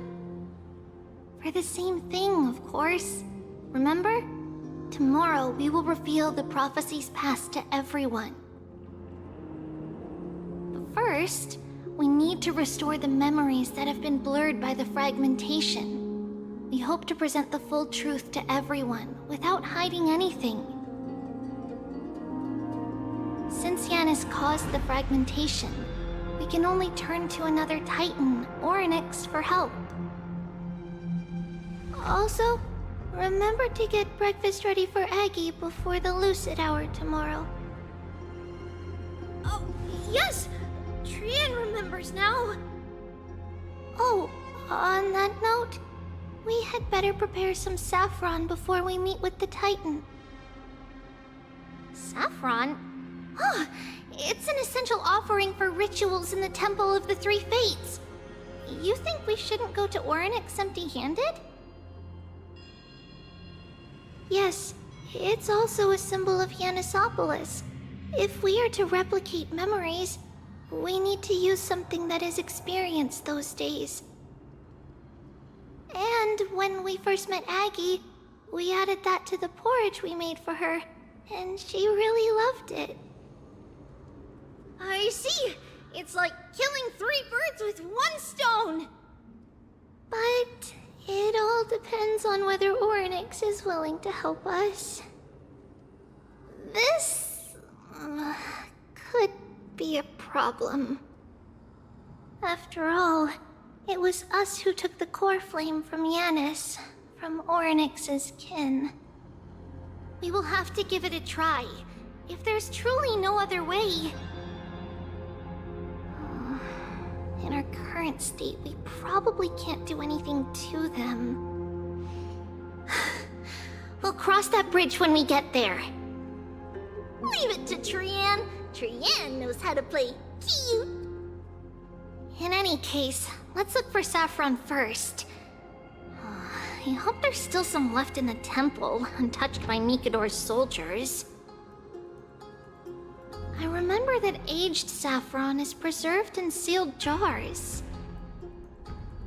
Let's be on the lookout as we go.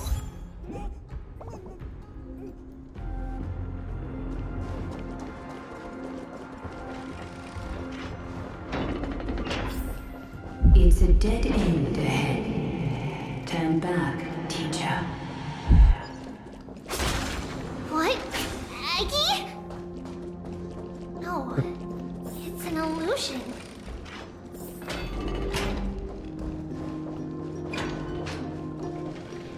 Wow, this room is huge.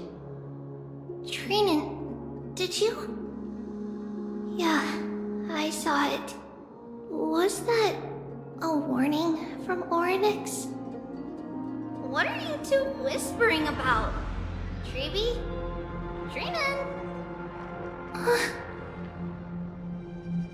Trian can't even hear our own telecommunication. Well, never mind. Trian suddenly feels like this place is quite familiar. There's a whiff of safari in this room! It's right over there! Over here! Follow Trian! Trian, slow down!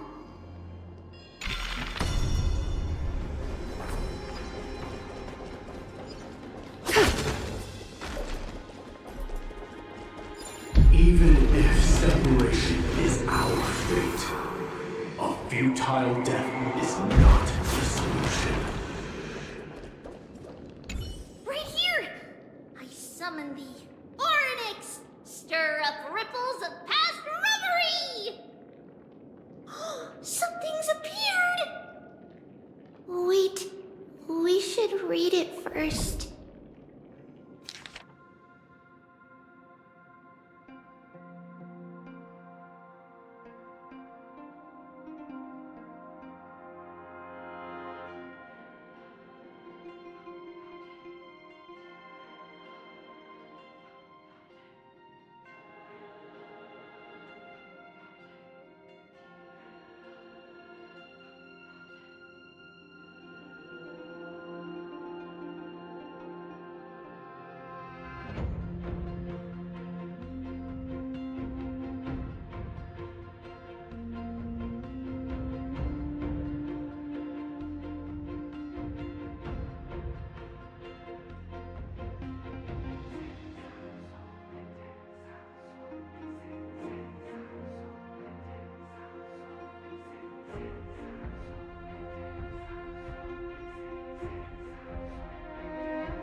Alright, chat. I had to check on my 3D printer.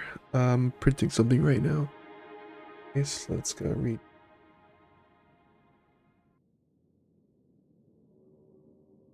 Alright. Wait, this is a letter? It mentions something about Saffron and Trebios? Isn't that name... Never mind that for now. Why is this letter here?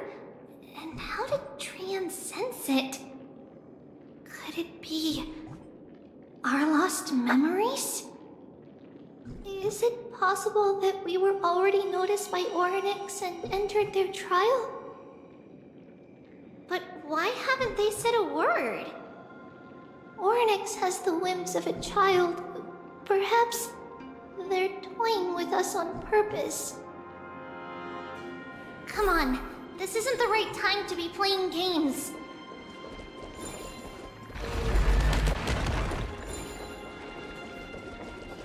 Separation and death, reconciliation doesn't come easily for a mortal. Are these visions also fragments of the past?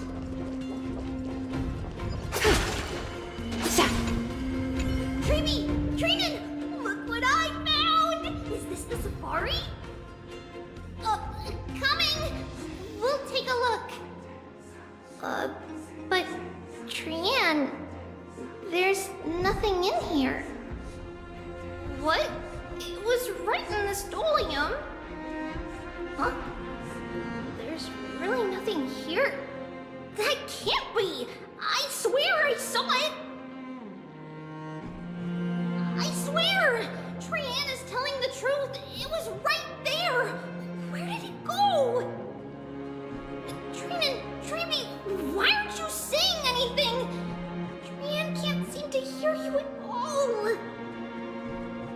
We were just lost in our thoughts. Don't worry, Trian. What you saw was likely, Yanna's hair. We must have startled it away. Okay. Could Oryx be trying to make us falter? But why would they do that? Something feels off. Treeby, don't you think this temple is a little too quiet? What do you mean?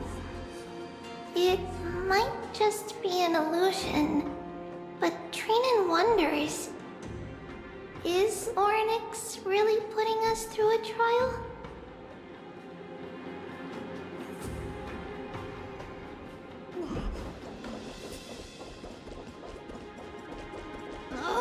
Still no luck finding any safari. I suppose we can do without it. Let's try to convince Oryx.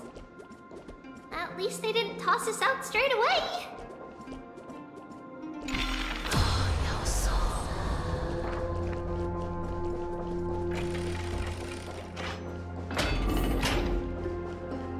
Whoa, Treeby, Trinan, look at this! So cool! There are so many of us now! Trian.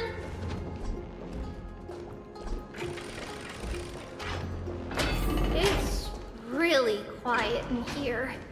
Do all Titans live in dark places like this?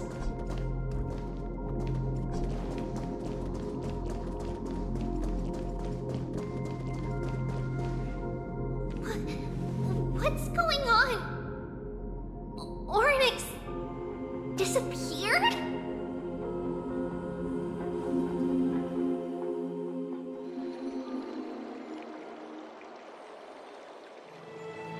Are you saying that the black-robed swordmaster is not just tied to the Black Tide, but is also hunting for core flames everywhere?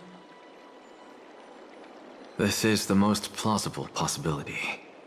First, it has a vessel that can hold core flames. Second, I'm one of its targets. Let's start with the first premise.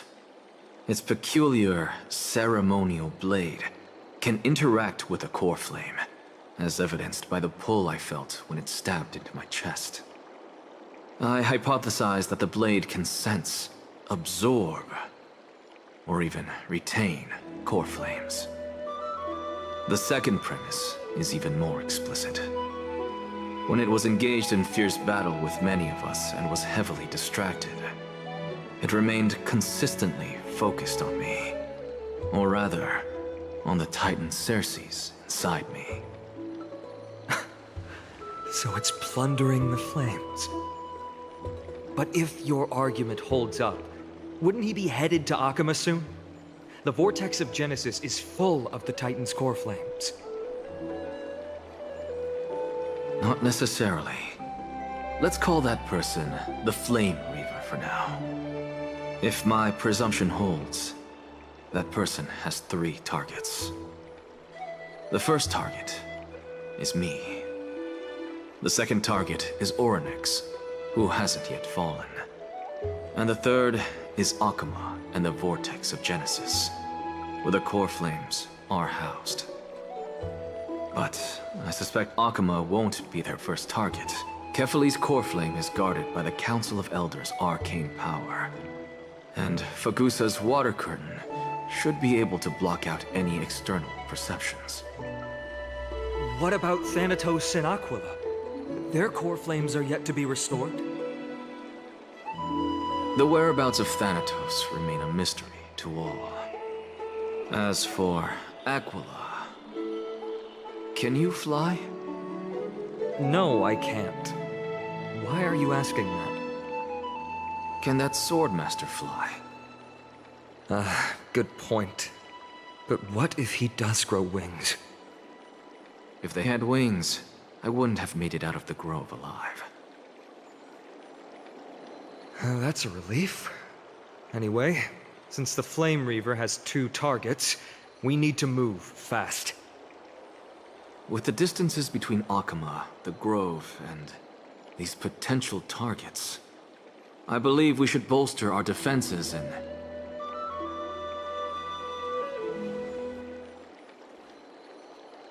The great tribute of this. The 3 of them were seen was in the abyss of fate. Orynyx! Are you in here? No response at all. Did they foresee that we were coming and hide in the fog? Or...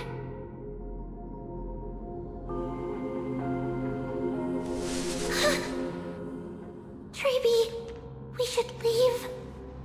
This temple has other people in it. What? Oh.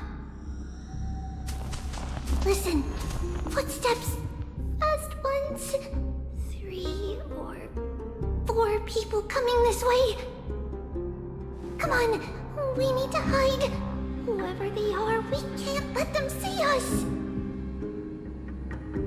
Treeby, Trinan, come check this out. What's this? Trian feels like it's so familiar.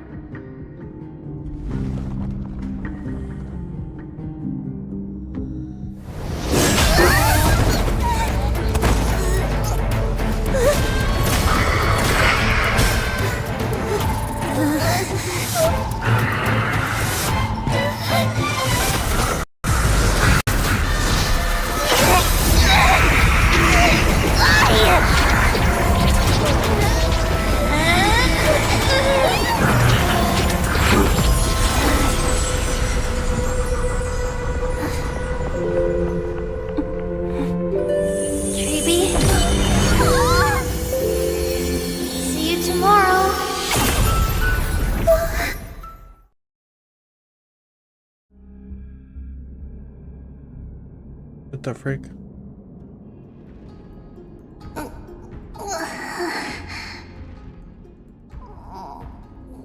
Where am I? Little Gray? Snowy?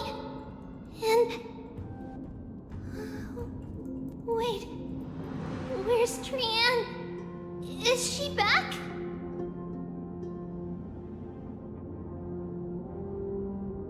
We only saw the two of you collapsed on the side of the road when we arrived. Danny and I looked around, but we couldn't find any traces of Lady Trianne. What about the black-robed swordmaster? Blast it! Of course it's him. We were still too late. I fear something bad has happened to Orynyx's core flame. Then Lady Trianne... She doesn't have much divine power left. We can barely sense anything.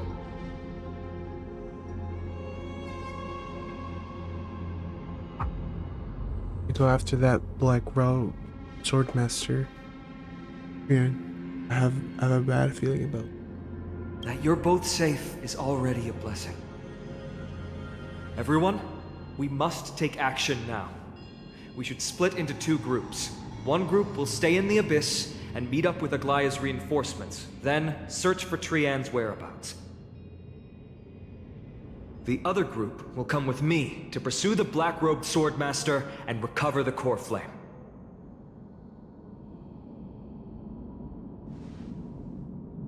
You know where it's headed? I didn't get to tell you this before, but Anaxa and I already have our misgivings about the Black Tide, so we've made preparations. I'll tell you the details as we move. Opportunities are fleeting on the battlefield. We should hurry.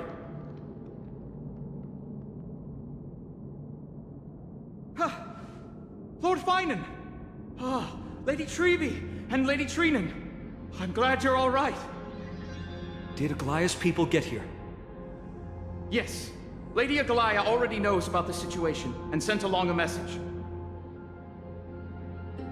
Finan, I understand that Swordmaster is of great importance to you. But if you charge in without a plan, I fear that you won't be the only one who dies in vain. I understand. Hatred is a hero's deadliest poison. I have no intention of fighting alone. If that Swordmaster really is related to the Black Tide, the Chrysos heirs must not take them lightly. I have indeed planned to return to the Holy City and discuss the strategy with Aglaya. We'll need all the help we can get for this encirclement.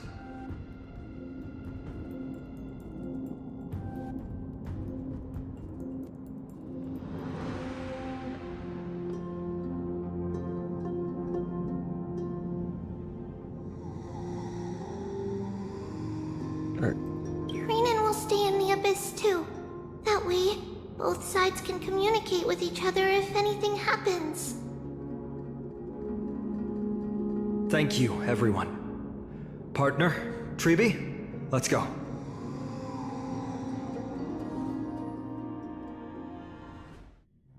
We're back, Aglaya. You should have come to me first, Finan. Aggie, there's no need to scold Snowy. Akuma is currently in grave danger. I know. It's beyond my imagination that the only two titans humankind can still rely on fell in such quick succession. I've never seen the golden thread pulled this taut, as if it could snap at any moment. Finan, tell us your plan. Time is of the essence.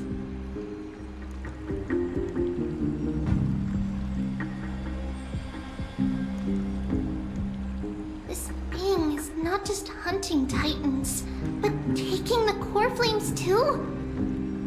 Yes, just like the Flame Chase journey is doing. Professor Anaxa thinks the Flame Reaver's arrival is likely a sign the Black Tide has spread further.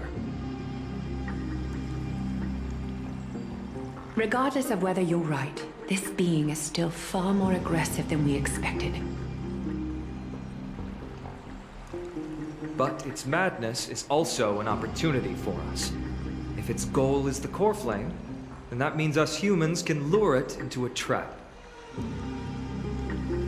Anaxa had already left the Holy City with Circe's core flame while we were on our way to the Abyss, so he can make preparations for the battlefield. Tell me, What makes you think this won't end with us losing another core flame? Because this time, the power from beyond the sky is also at our side. She is the key. I knew it. Of course, it's got to be me. Really? Are you sure I can do it? I have a Stellaron. And we pass it off to a core flame? As a core flame? We need your other companion, too. Ma'am, do you mean me? I see. Fine, that battlefield you mentioned. I spoke. Is it Castrum Kremnos? Yes. I'm sure everyone remembers the astonishing miracle our partner here performed with her companion during the battle with Nikador, and how they awakened Castrum Kremnos' past. That will be the key to our victory. We will use Orynyx's power to once again open a passage to the past and lure our enemy inside. Then, we'll seal the Flame Reaver in the maze of time. Impressive. Orynyx has fallen, and Yanis's divine power already belongs to Akima. Once we take back the core flame, the Swordmaster will have no means of escape. It's very clever, using the element of surprise instead of brute strength. Can you do it, little one? Let's throw that black little guy to the past and lock him in there, right? With the memory fragments, I can open a door, no problem. As for the rest, well, let's just say that Bruh and I can do anything as long as we're together. That's right, we can do anything. Really? I'm not so sure about this. Really? Then I'm gonna make a wish. Yeah, can you feel the fervent gazes? This is a big deal. We can't let everyone down. Such enthusiasm. I'm glad to see you're confident. By the way, the Council of Elders declared a state of emergency when Treeby went missing. Kynus and her following have heard tell of the incident at the Grove, and are galvanizing support in secret. I fear she'll make her move before the next assembly of the citizens. What are they plotting? That short-sighted politician likely believes the Chrysos heirs have outlived their usefulness, and is making preparations for her next step. That ugly side of humanity is something we'll have to deal with eventually. But that's a problem for another day. I've sent Castorus ahead to the council with a message. She should be able to keep the situation under control for the time being. Finan, it is my hope that we can come to an understanding on this. We must take down the Flame Reaver in one go, and retrieve the core flame. And in doing so, grant ourselves an advantage against the Council of Elders. Of course. You may count on me to lead the charge. I apologize for tasking you to spearhead the plan once again, but Akima is currently beset by enemies from within and without. The situation brooks no delay, and we have precious little time to confer and discuss the plan with you. That being said, you are the key to our success, and I shall respect any decision you make.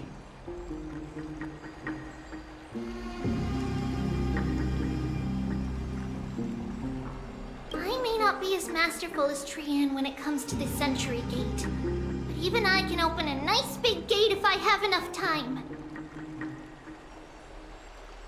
As for whether we can take back the core flame, that will be up to Anaxa's capabilities. Based on what I know of him, he can do it. I'll be honest, we can't. But the Flame Reaver will have to step over my dead body if they wish to do you harm.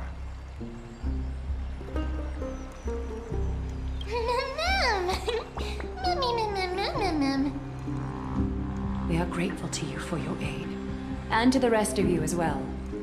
Now, Let us be off to begin the hunt. May carefully sharpen our gaze and grant us victory over the enemy.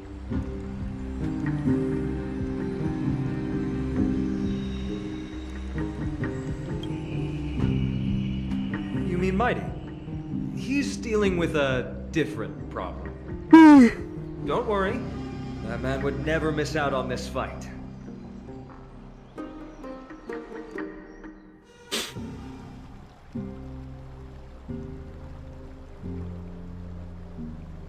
Farewell, my dear friend.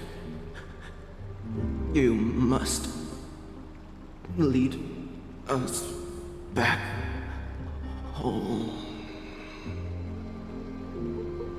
You and I, we're both the same. We feast on strife and fear. If you're truly capable of leading our people beyond this blood-stained fate, then prove it to me once more, Mighty Mos.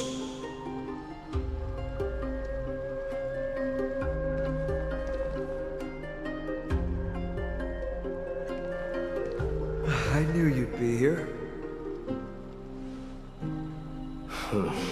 I heard you're about to set off on an expedition. That's right. It's going to be a tough battle, and our destination turns out to be Castrum Kremnos. Is that why you're here? To pray to the dead Nikador? No, just the opposite. I'm here to tell you, you can entrust the front lines to us this time. You can't afford to lose your upcoming battle either.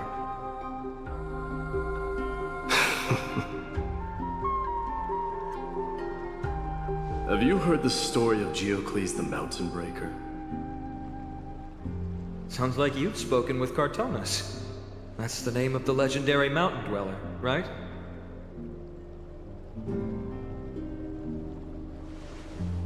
Let's have a chat before we go our separate ways. Cartonus told me that back in ancient times, the mountain dwellers lived in seclusion. They spent their days quarrying and gathering, living a simple and peaceful life away from strife. But Geocles was different. He resisted their traditional way of life, yearning for the world beyond the mountain.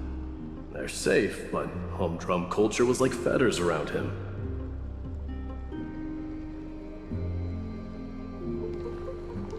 He sounds a lot like you. Yes, that is why he too faced the same dilemma as I do. One day, during one of Geocles' many ventures beyond the mountain, he spied a battalion of Ladonians stationed at the foot of the mountain. The Ladonians were at war with their arch-enemies, the Companions, and they used the mountain as a base to carry out guerrilla warfare operations. When Geocles, who had taught himself the common tongue, approached a soldier, he learned a shocking piece of news.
Laedonians were planning to plant mines and explosives all over the mountain, and then lure their enemies within. With danger lurking with every step, the mountain dwellers' homes were no longer safe. Diocles quickly returned to his village to bring the news to his people. But... let me guess. They refused change and chose to put up with the situation instead. That's right. The mountain dwellers were fearful of even the smallest change to their lifestyle, let alone leaving their home. Despite the imminent war, the elders would rather negotiate for peace instead of leaving the mountains. This made Diocles both angry and sad. But he didn't give up. If you were in his shoes, what would you have done? Lead my people on a resistance, perhaps. I'm not sure. I can't think of a solution that would make everyone happy. A solution that would make everyone happy, huh? That's how naive we are. Well, let me tell you what Diocles did. He took the mountain dwellers' store of gemstones, and traded them with the Laedonians for a massive amount of gunpowder. But he didn't do this to fight the Companions. Under the cover of night, he set ablaze the forest surrounding the settlement, forcing his people to flee the mountain. That great fire marked the beginning of mountain dweller history. Since then, their people became part of civilization, and giants became a common sight in the holy city.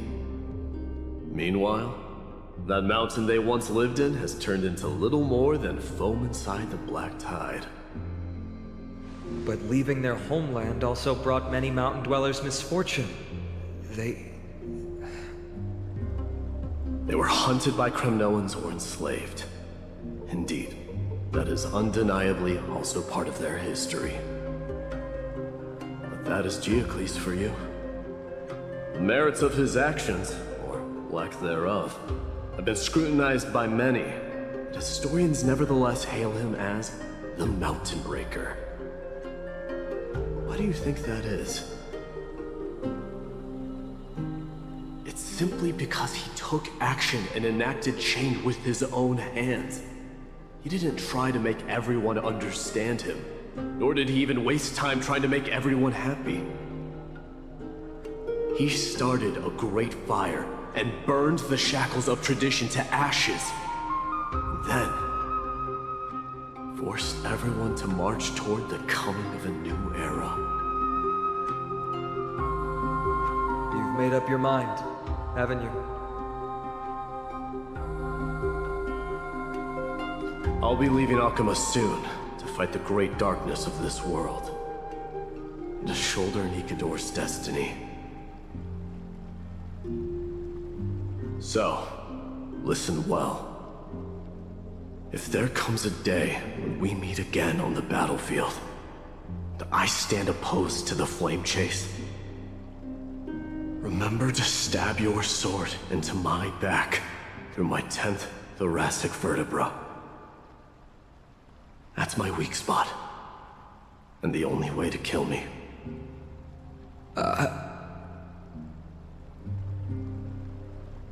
You have my word.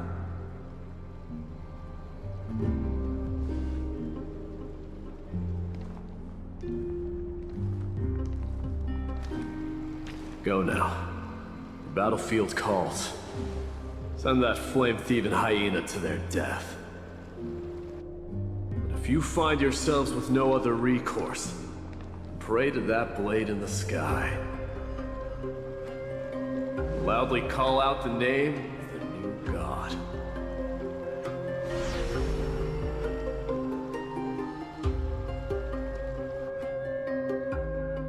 That's the sound of an all-out war.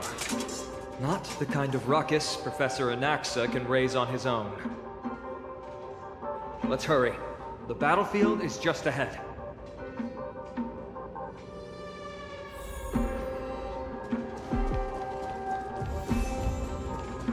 Alright, chat. Let's go. No way. A Kremnoan?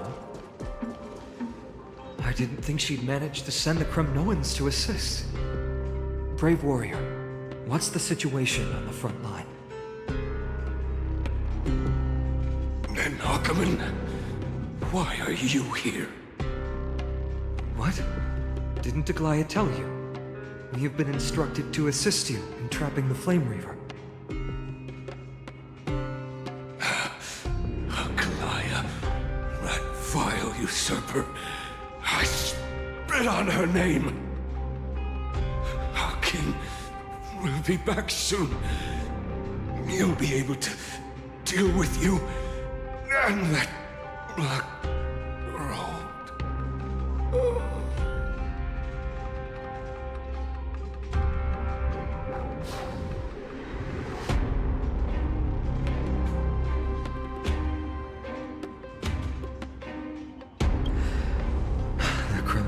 Really are just like their king. Rest in peace.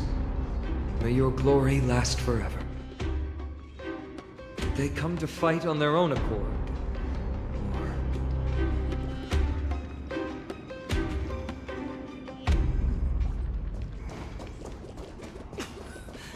I can still must become king. We're almost there.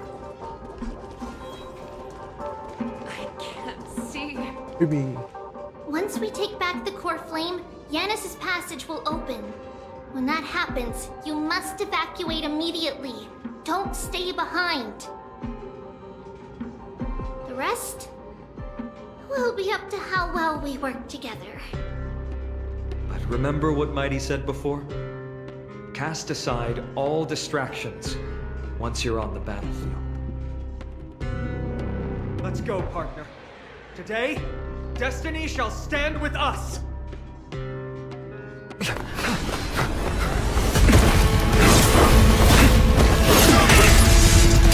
Finally!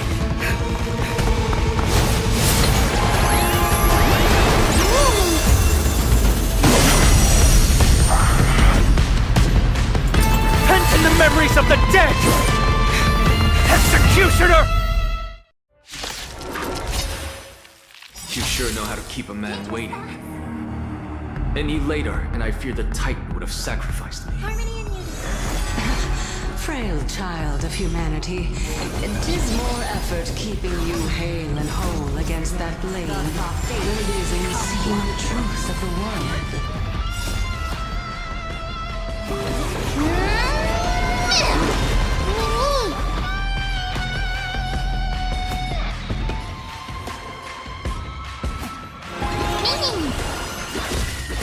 A little honesty would do us good. So fragile, like a wisp of silk. Doubt farewell. Is that fear I sense? All lies should be revealed. I hope for an end to strife in the world. Stars echo. No more time. Mimi! A little honesty would do us good. So fragile, like a wisp of silk. Serenity is before me. All lies should be revealed.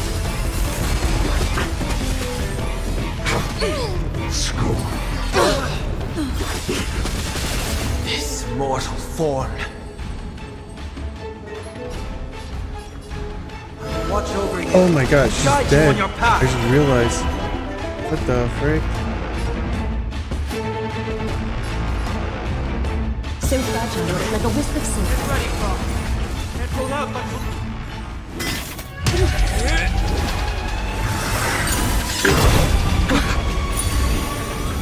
At long last.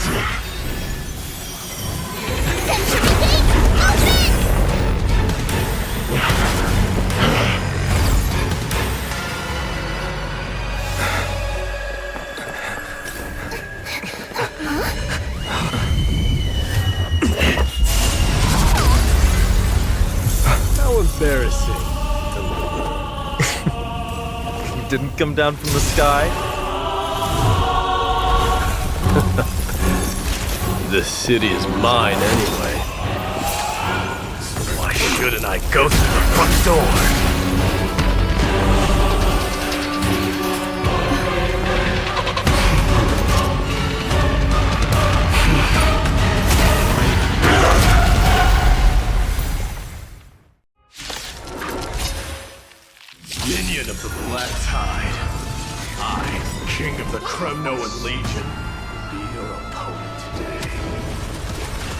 Long time no see, Mikador.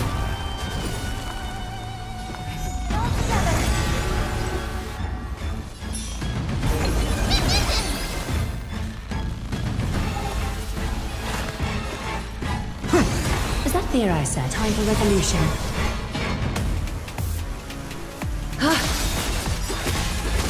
Countless, thus our fates become one.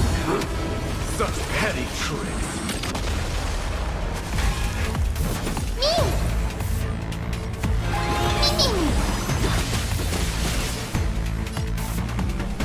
All lies to be revealed. May song bring us victory. Many.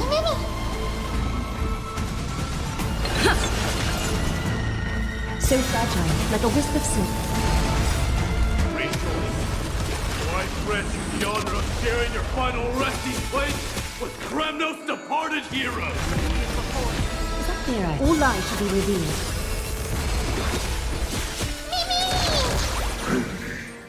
It's the self-destruction.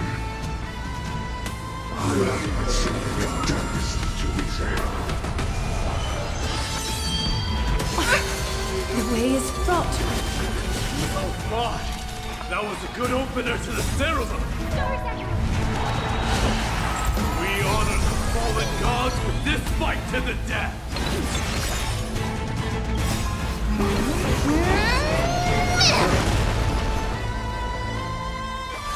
Catagons?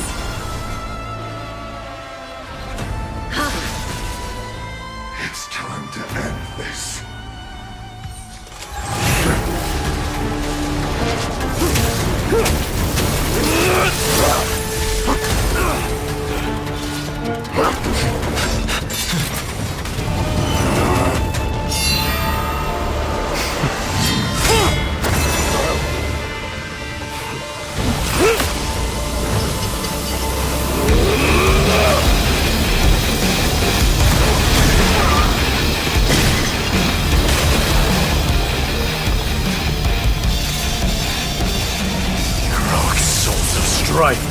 Heed my call! I am the Lance of Fury. The agony this world needs!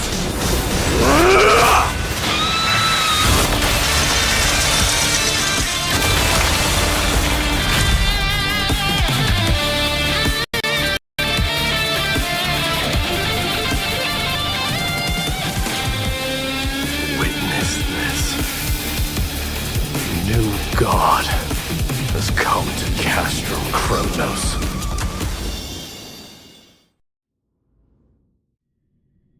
Look! The warriors have returned! But are the rumors true? Has Ornyx fallen? It's as the Council of Elders said. We face a dangerous threat. Yet the Chrysos heirs are only inciting more chaos. They don't care about the people's safety. They really gave the core flame of strife to a Kremnoan at the end. What a noisy crowd. This, doesn't feel right. It's probably because Ornyx is gone. Ornyx was a generous titan in the eyes of the people. They graced us with miracles, allowing humanity to reap many a convenience from the past. What they don't know is that the Titan didn't do all of that of its own volition. Regardless, the Titan has fallen, and we must surrender Ornyx's core flame. A meeting with that woman again so soon? I just can't catch a break. Professor Anaxa, why don't you find someplace to rest first? Matters that require Aglaya's attention are piling up. You two meeting again will, forgive my honesty, only distract her. Just try to stay on your best behavior, if you know what I mean. That's not up to me, I'm afraid. I've been trapped in her prison the moment I set foot in this holy city. The price of having a Titan living in my head, I suppose. Don't worry, I don't want trouble either.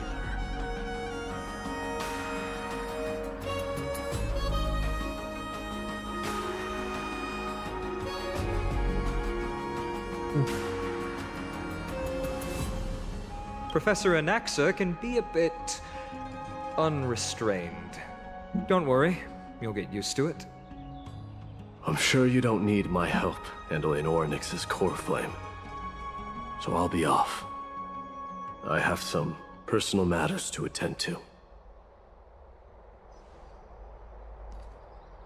It somehow feels like D has closed himself off even more after he completed his trial. Yeah, a lot has happened in the past few days.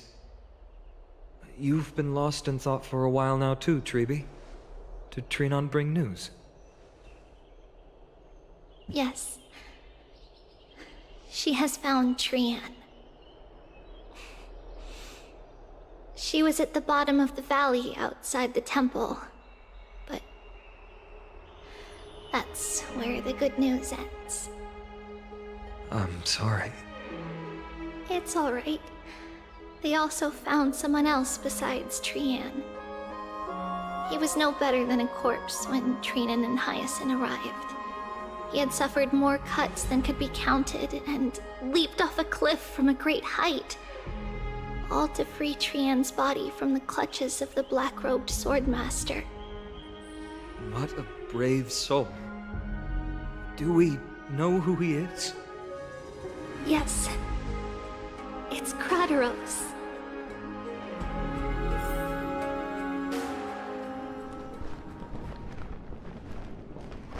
Stop!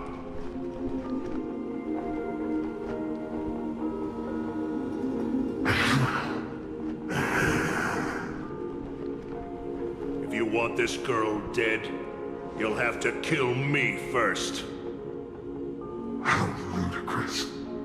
Your body made of flesh and blood as it is will not survive more than a single strike from me. Better to die in battle than return even in glory. As a Kremnoan, I know not the fear of death. She's lost her divinity. I have no interest in an empty shell. But answer me this, child of strife. Why do you raise your shield for her? As the leader of the God Shield Brigade's elite, I protected the king against the Black Tide with this very shield. And I've done this over and over, hundreds and thousands of times.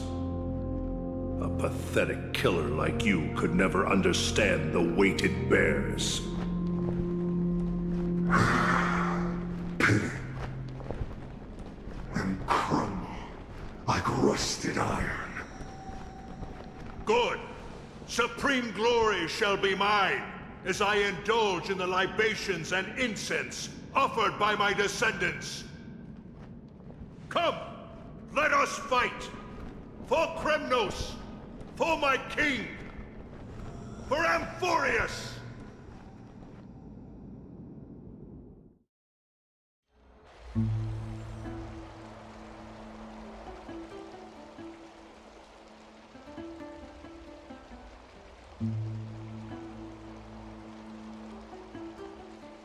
We foresaw this cruel parting 1,000 years ago.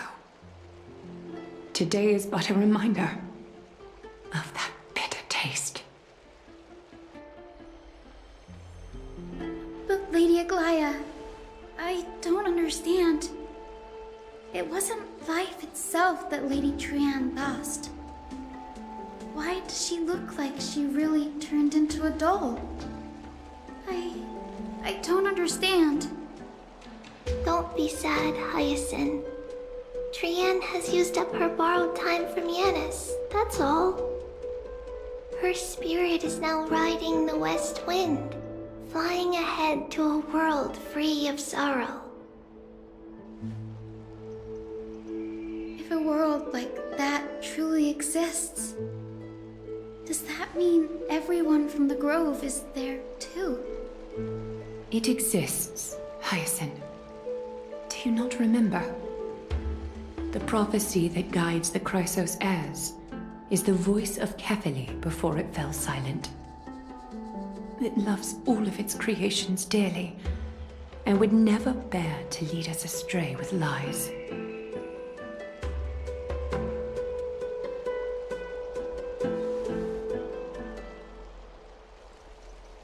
What about the Crimnoan veteran? How is he doing?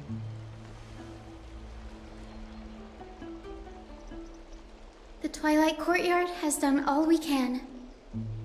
Even so, we've only managed to keep him from breathing his last.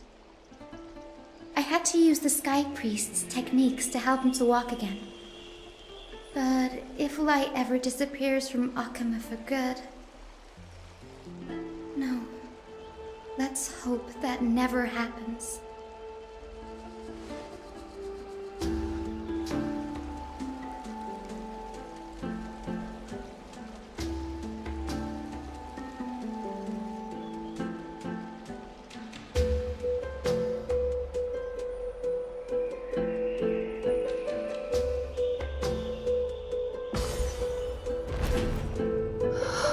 The parting hour is upon us.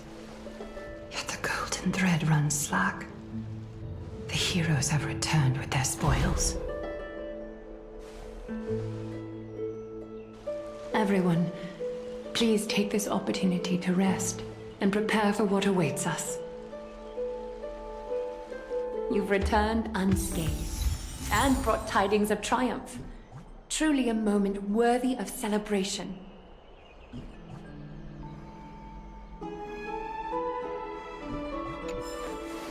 Reshape fate. It's incredible to think that we returned Nikador's core flame not so long ago. It wouldn't be an exaggeration to say that you and your friend's arrival has melted the glaciers of history.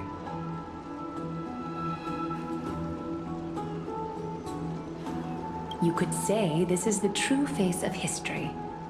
It slumbered for 1,000 years, only to awaken for this one moment.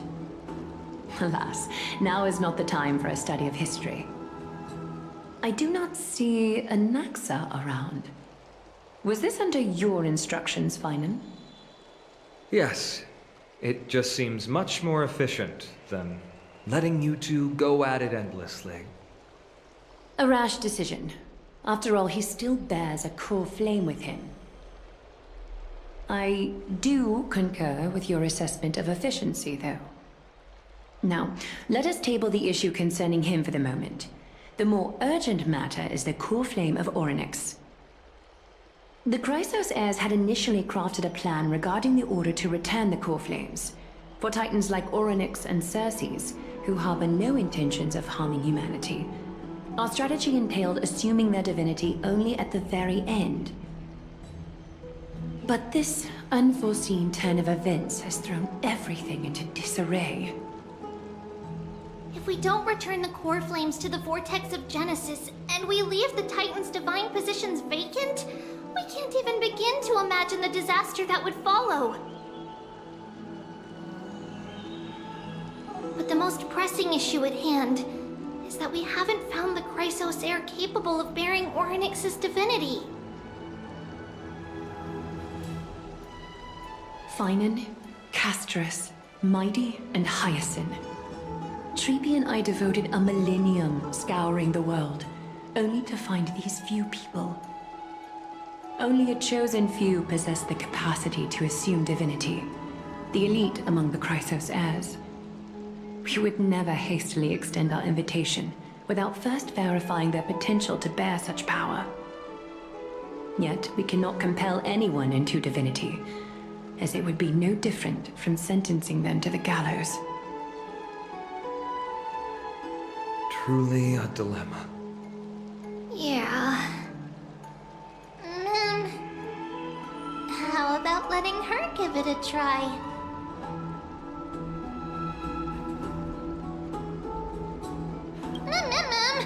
Mem special, mem. Mem.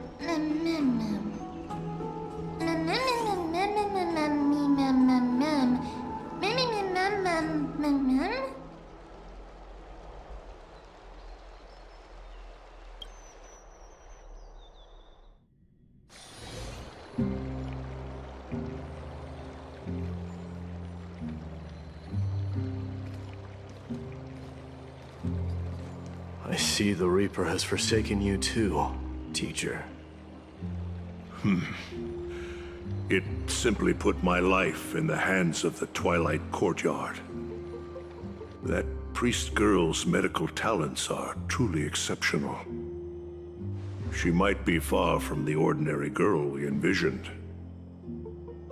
But this isn't about me, Mighty Mos. I saw it. You finally decided to embrace your own fate. Power of strife is stirring a tempest within me as we speak. My bones have turned into steel, and my blood is seething in a blaze.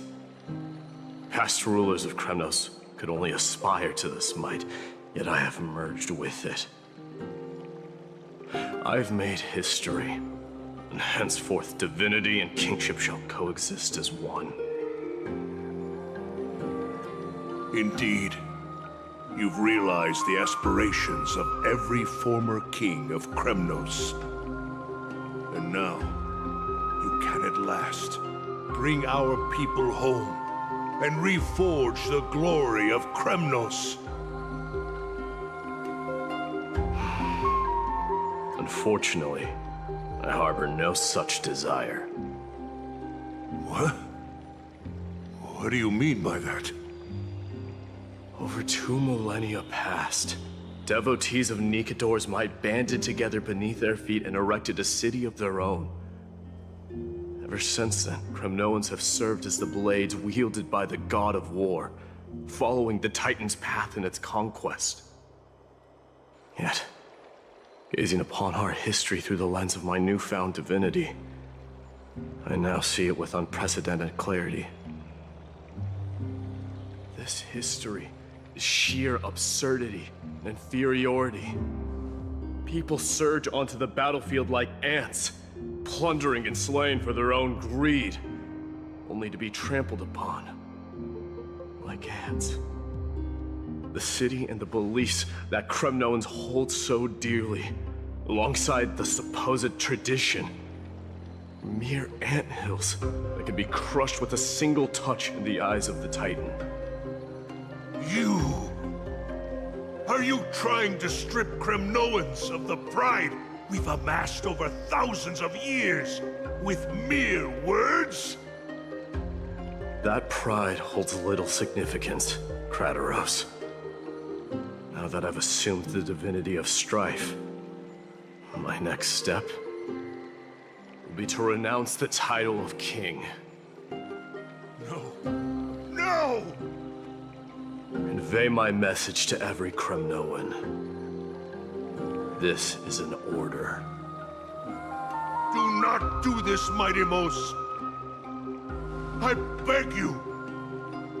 Our history commenced in the year 2506 of the Light Calendar, concluded in the year 4931. I, Mighty Mos, last king of Castrum Kremnos, son of Gorgo, do hereby proclaim the Kremnoan dynasty comes to an official close today. You have killed us. You have killed us all. No. I am granting you a new beginning. What is this? My mother's signet ring. It served as a symbol of kingship, and I now imbue it with a fresh significance. Take it, and rally those who have lost their identities. Convey the words of Mighty Mos, now ascended to divinity. You no longer need to chase fleeting honors or face death on the battlefield as if it were your sole destination. However, you must adapt to fit into the city you once observed with indifferent eyes. A cruel fate awaits Amphoreus. No matter how illustrious a dynasty may seem, it crumbles to rubble and gravel before formidable foes. Yet, you shall tread the only path out, one that leads to a brand new world at its end. Why task me with being your messenger? Why not explain all this to them yourself? Because only humans can guide the path to be trodden by humans. It's not the lot of humans who crave the power of gods and spiral into madness for it, but humans who stand ready to raise their shields high to protect the lives behind them. I failed to save that child. That is irrelevant. As demigods, they have long been prepared for it. What truly matters is that you showed up there and shielded her. The one who persuaded Aglaya to set me free that night. Was that you, Mighty Mos? Yes. She's not one to easily make a concession. What did you offer her? I staked my mother's name to guarantee the integrity of your soul to her. And I promised her that I would dedicate all I have to the Flame Chase journey. And what is next, Mighty Mos? Where will you be headed now? To the place where I belong, to fulfill my promise. The madness that has plagued Nikador and the darkness that has consumed Amphoreus. It's now my turn to fight against it. There are some people to meet with before I leave. Let's go.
You're here, Mighty Mos. It seems that you are prepared. Yes. You aided Akuma through yet another trying ordeal, and my gratitude knows no bounds. Isn't that exactly what you wanted? Not everything unfolds according to my plan. In the current state of the world, I can only proceed one step at a time. Furthermore, you are ready to dedicate all that you have, regardless of the promise you made to me, aren't you? Throughout my time in the Holy City, I've gleaned valuable lessons from you. Strategy, leadership, and adaptability to change. Yet, it's only recently that I've come to realize the truly remarkable quality you possess. And what is it? It's the magnetic allure in your presence. It draws people to gather around you willingly, to seek your guidance. They strive not to disappoint you, not due to fear of repercussions, but out of sincere alignment with your ideals. That is precisely what every ruler of Castrum Kremnos has been missing. I am truly honored to hear that. And now, Mighty Mos, you have risen as the most powerful demigod in the world. How do you intend to wield this newfound power? I shall see Nikador's aborted mission through to completion, and become the strongest bulwark for Amphoreus to defend against the Black Tide. I will secure enough time for the Flame Chase journey, until you manage to lead everyone to reach the miracle of Genesis.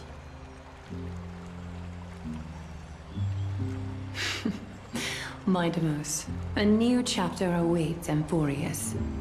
Yet, the one who guides the people to the destination need not be you and I. Huh. What did you see after assuming Nestia's divinity? Despite the passage of 1,000 years, every word of that prophecy remains as vivid as ever. You shall have your final bath in warm and radiant gold. Just as cryptic as all the other prophecies. What's the reason for the laughter? I was just thinking, if an ordinary person encountered these words, they would probably stay away from the baths for the rest of their life. But I cannot forgo the delightful experience a bath offers. So, I assume you also glimpsed yours, Mightimos? One day, you shall die with a wound in your back. Well, that is a rather straightforward scenario. If I were to be terrified by drivel with no basis, I would not have attracted your gaze and joined the Flame Chase journey in the first place. You speak the truth. May you be destined for a powerful fate, and may we reunite in the promised new world.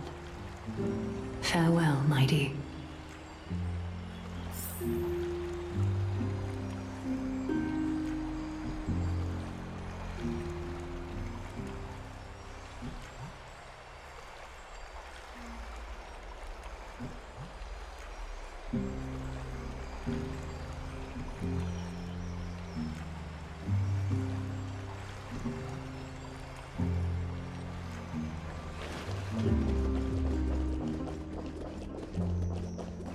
Oh my god, how much of the story do I have left? Anyways, I think I'm just gonna pause it right there because I am getting sleepy.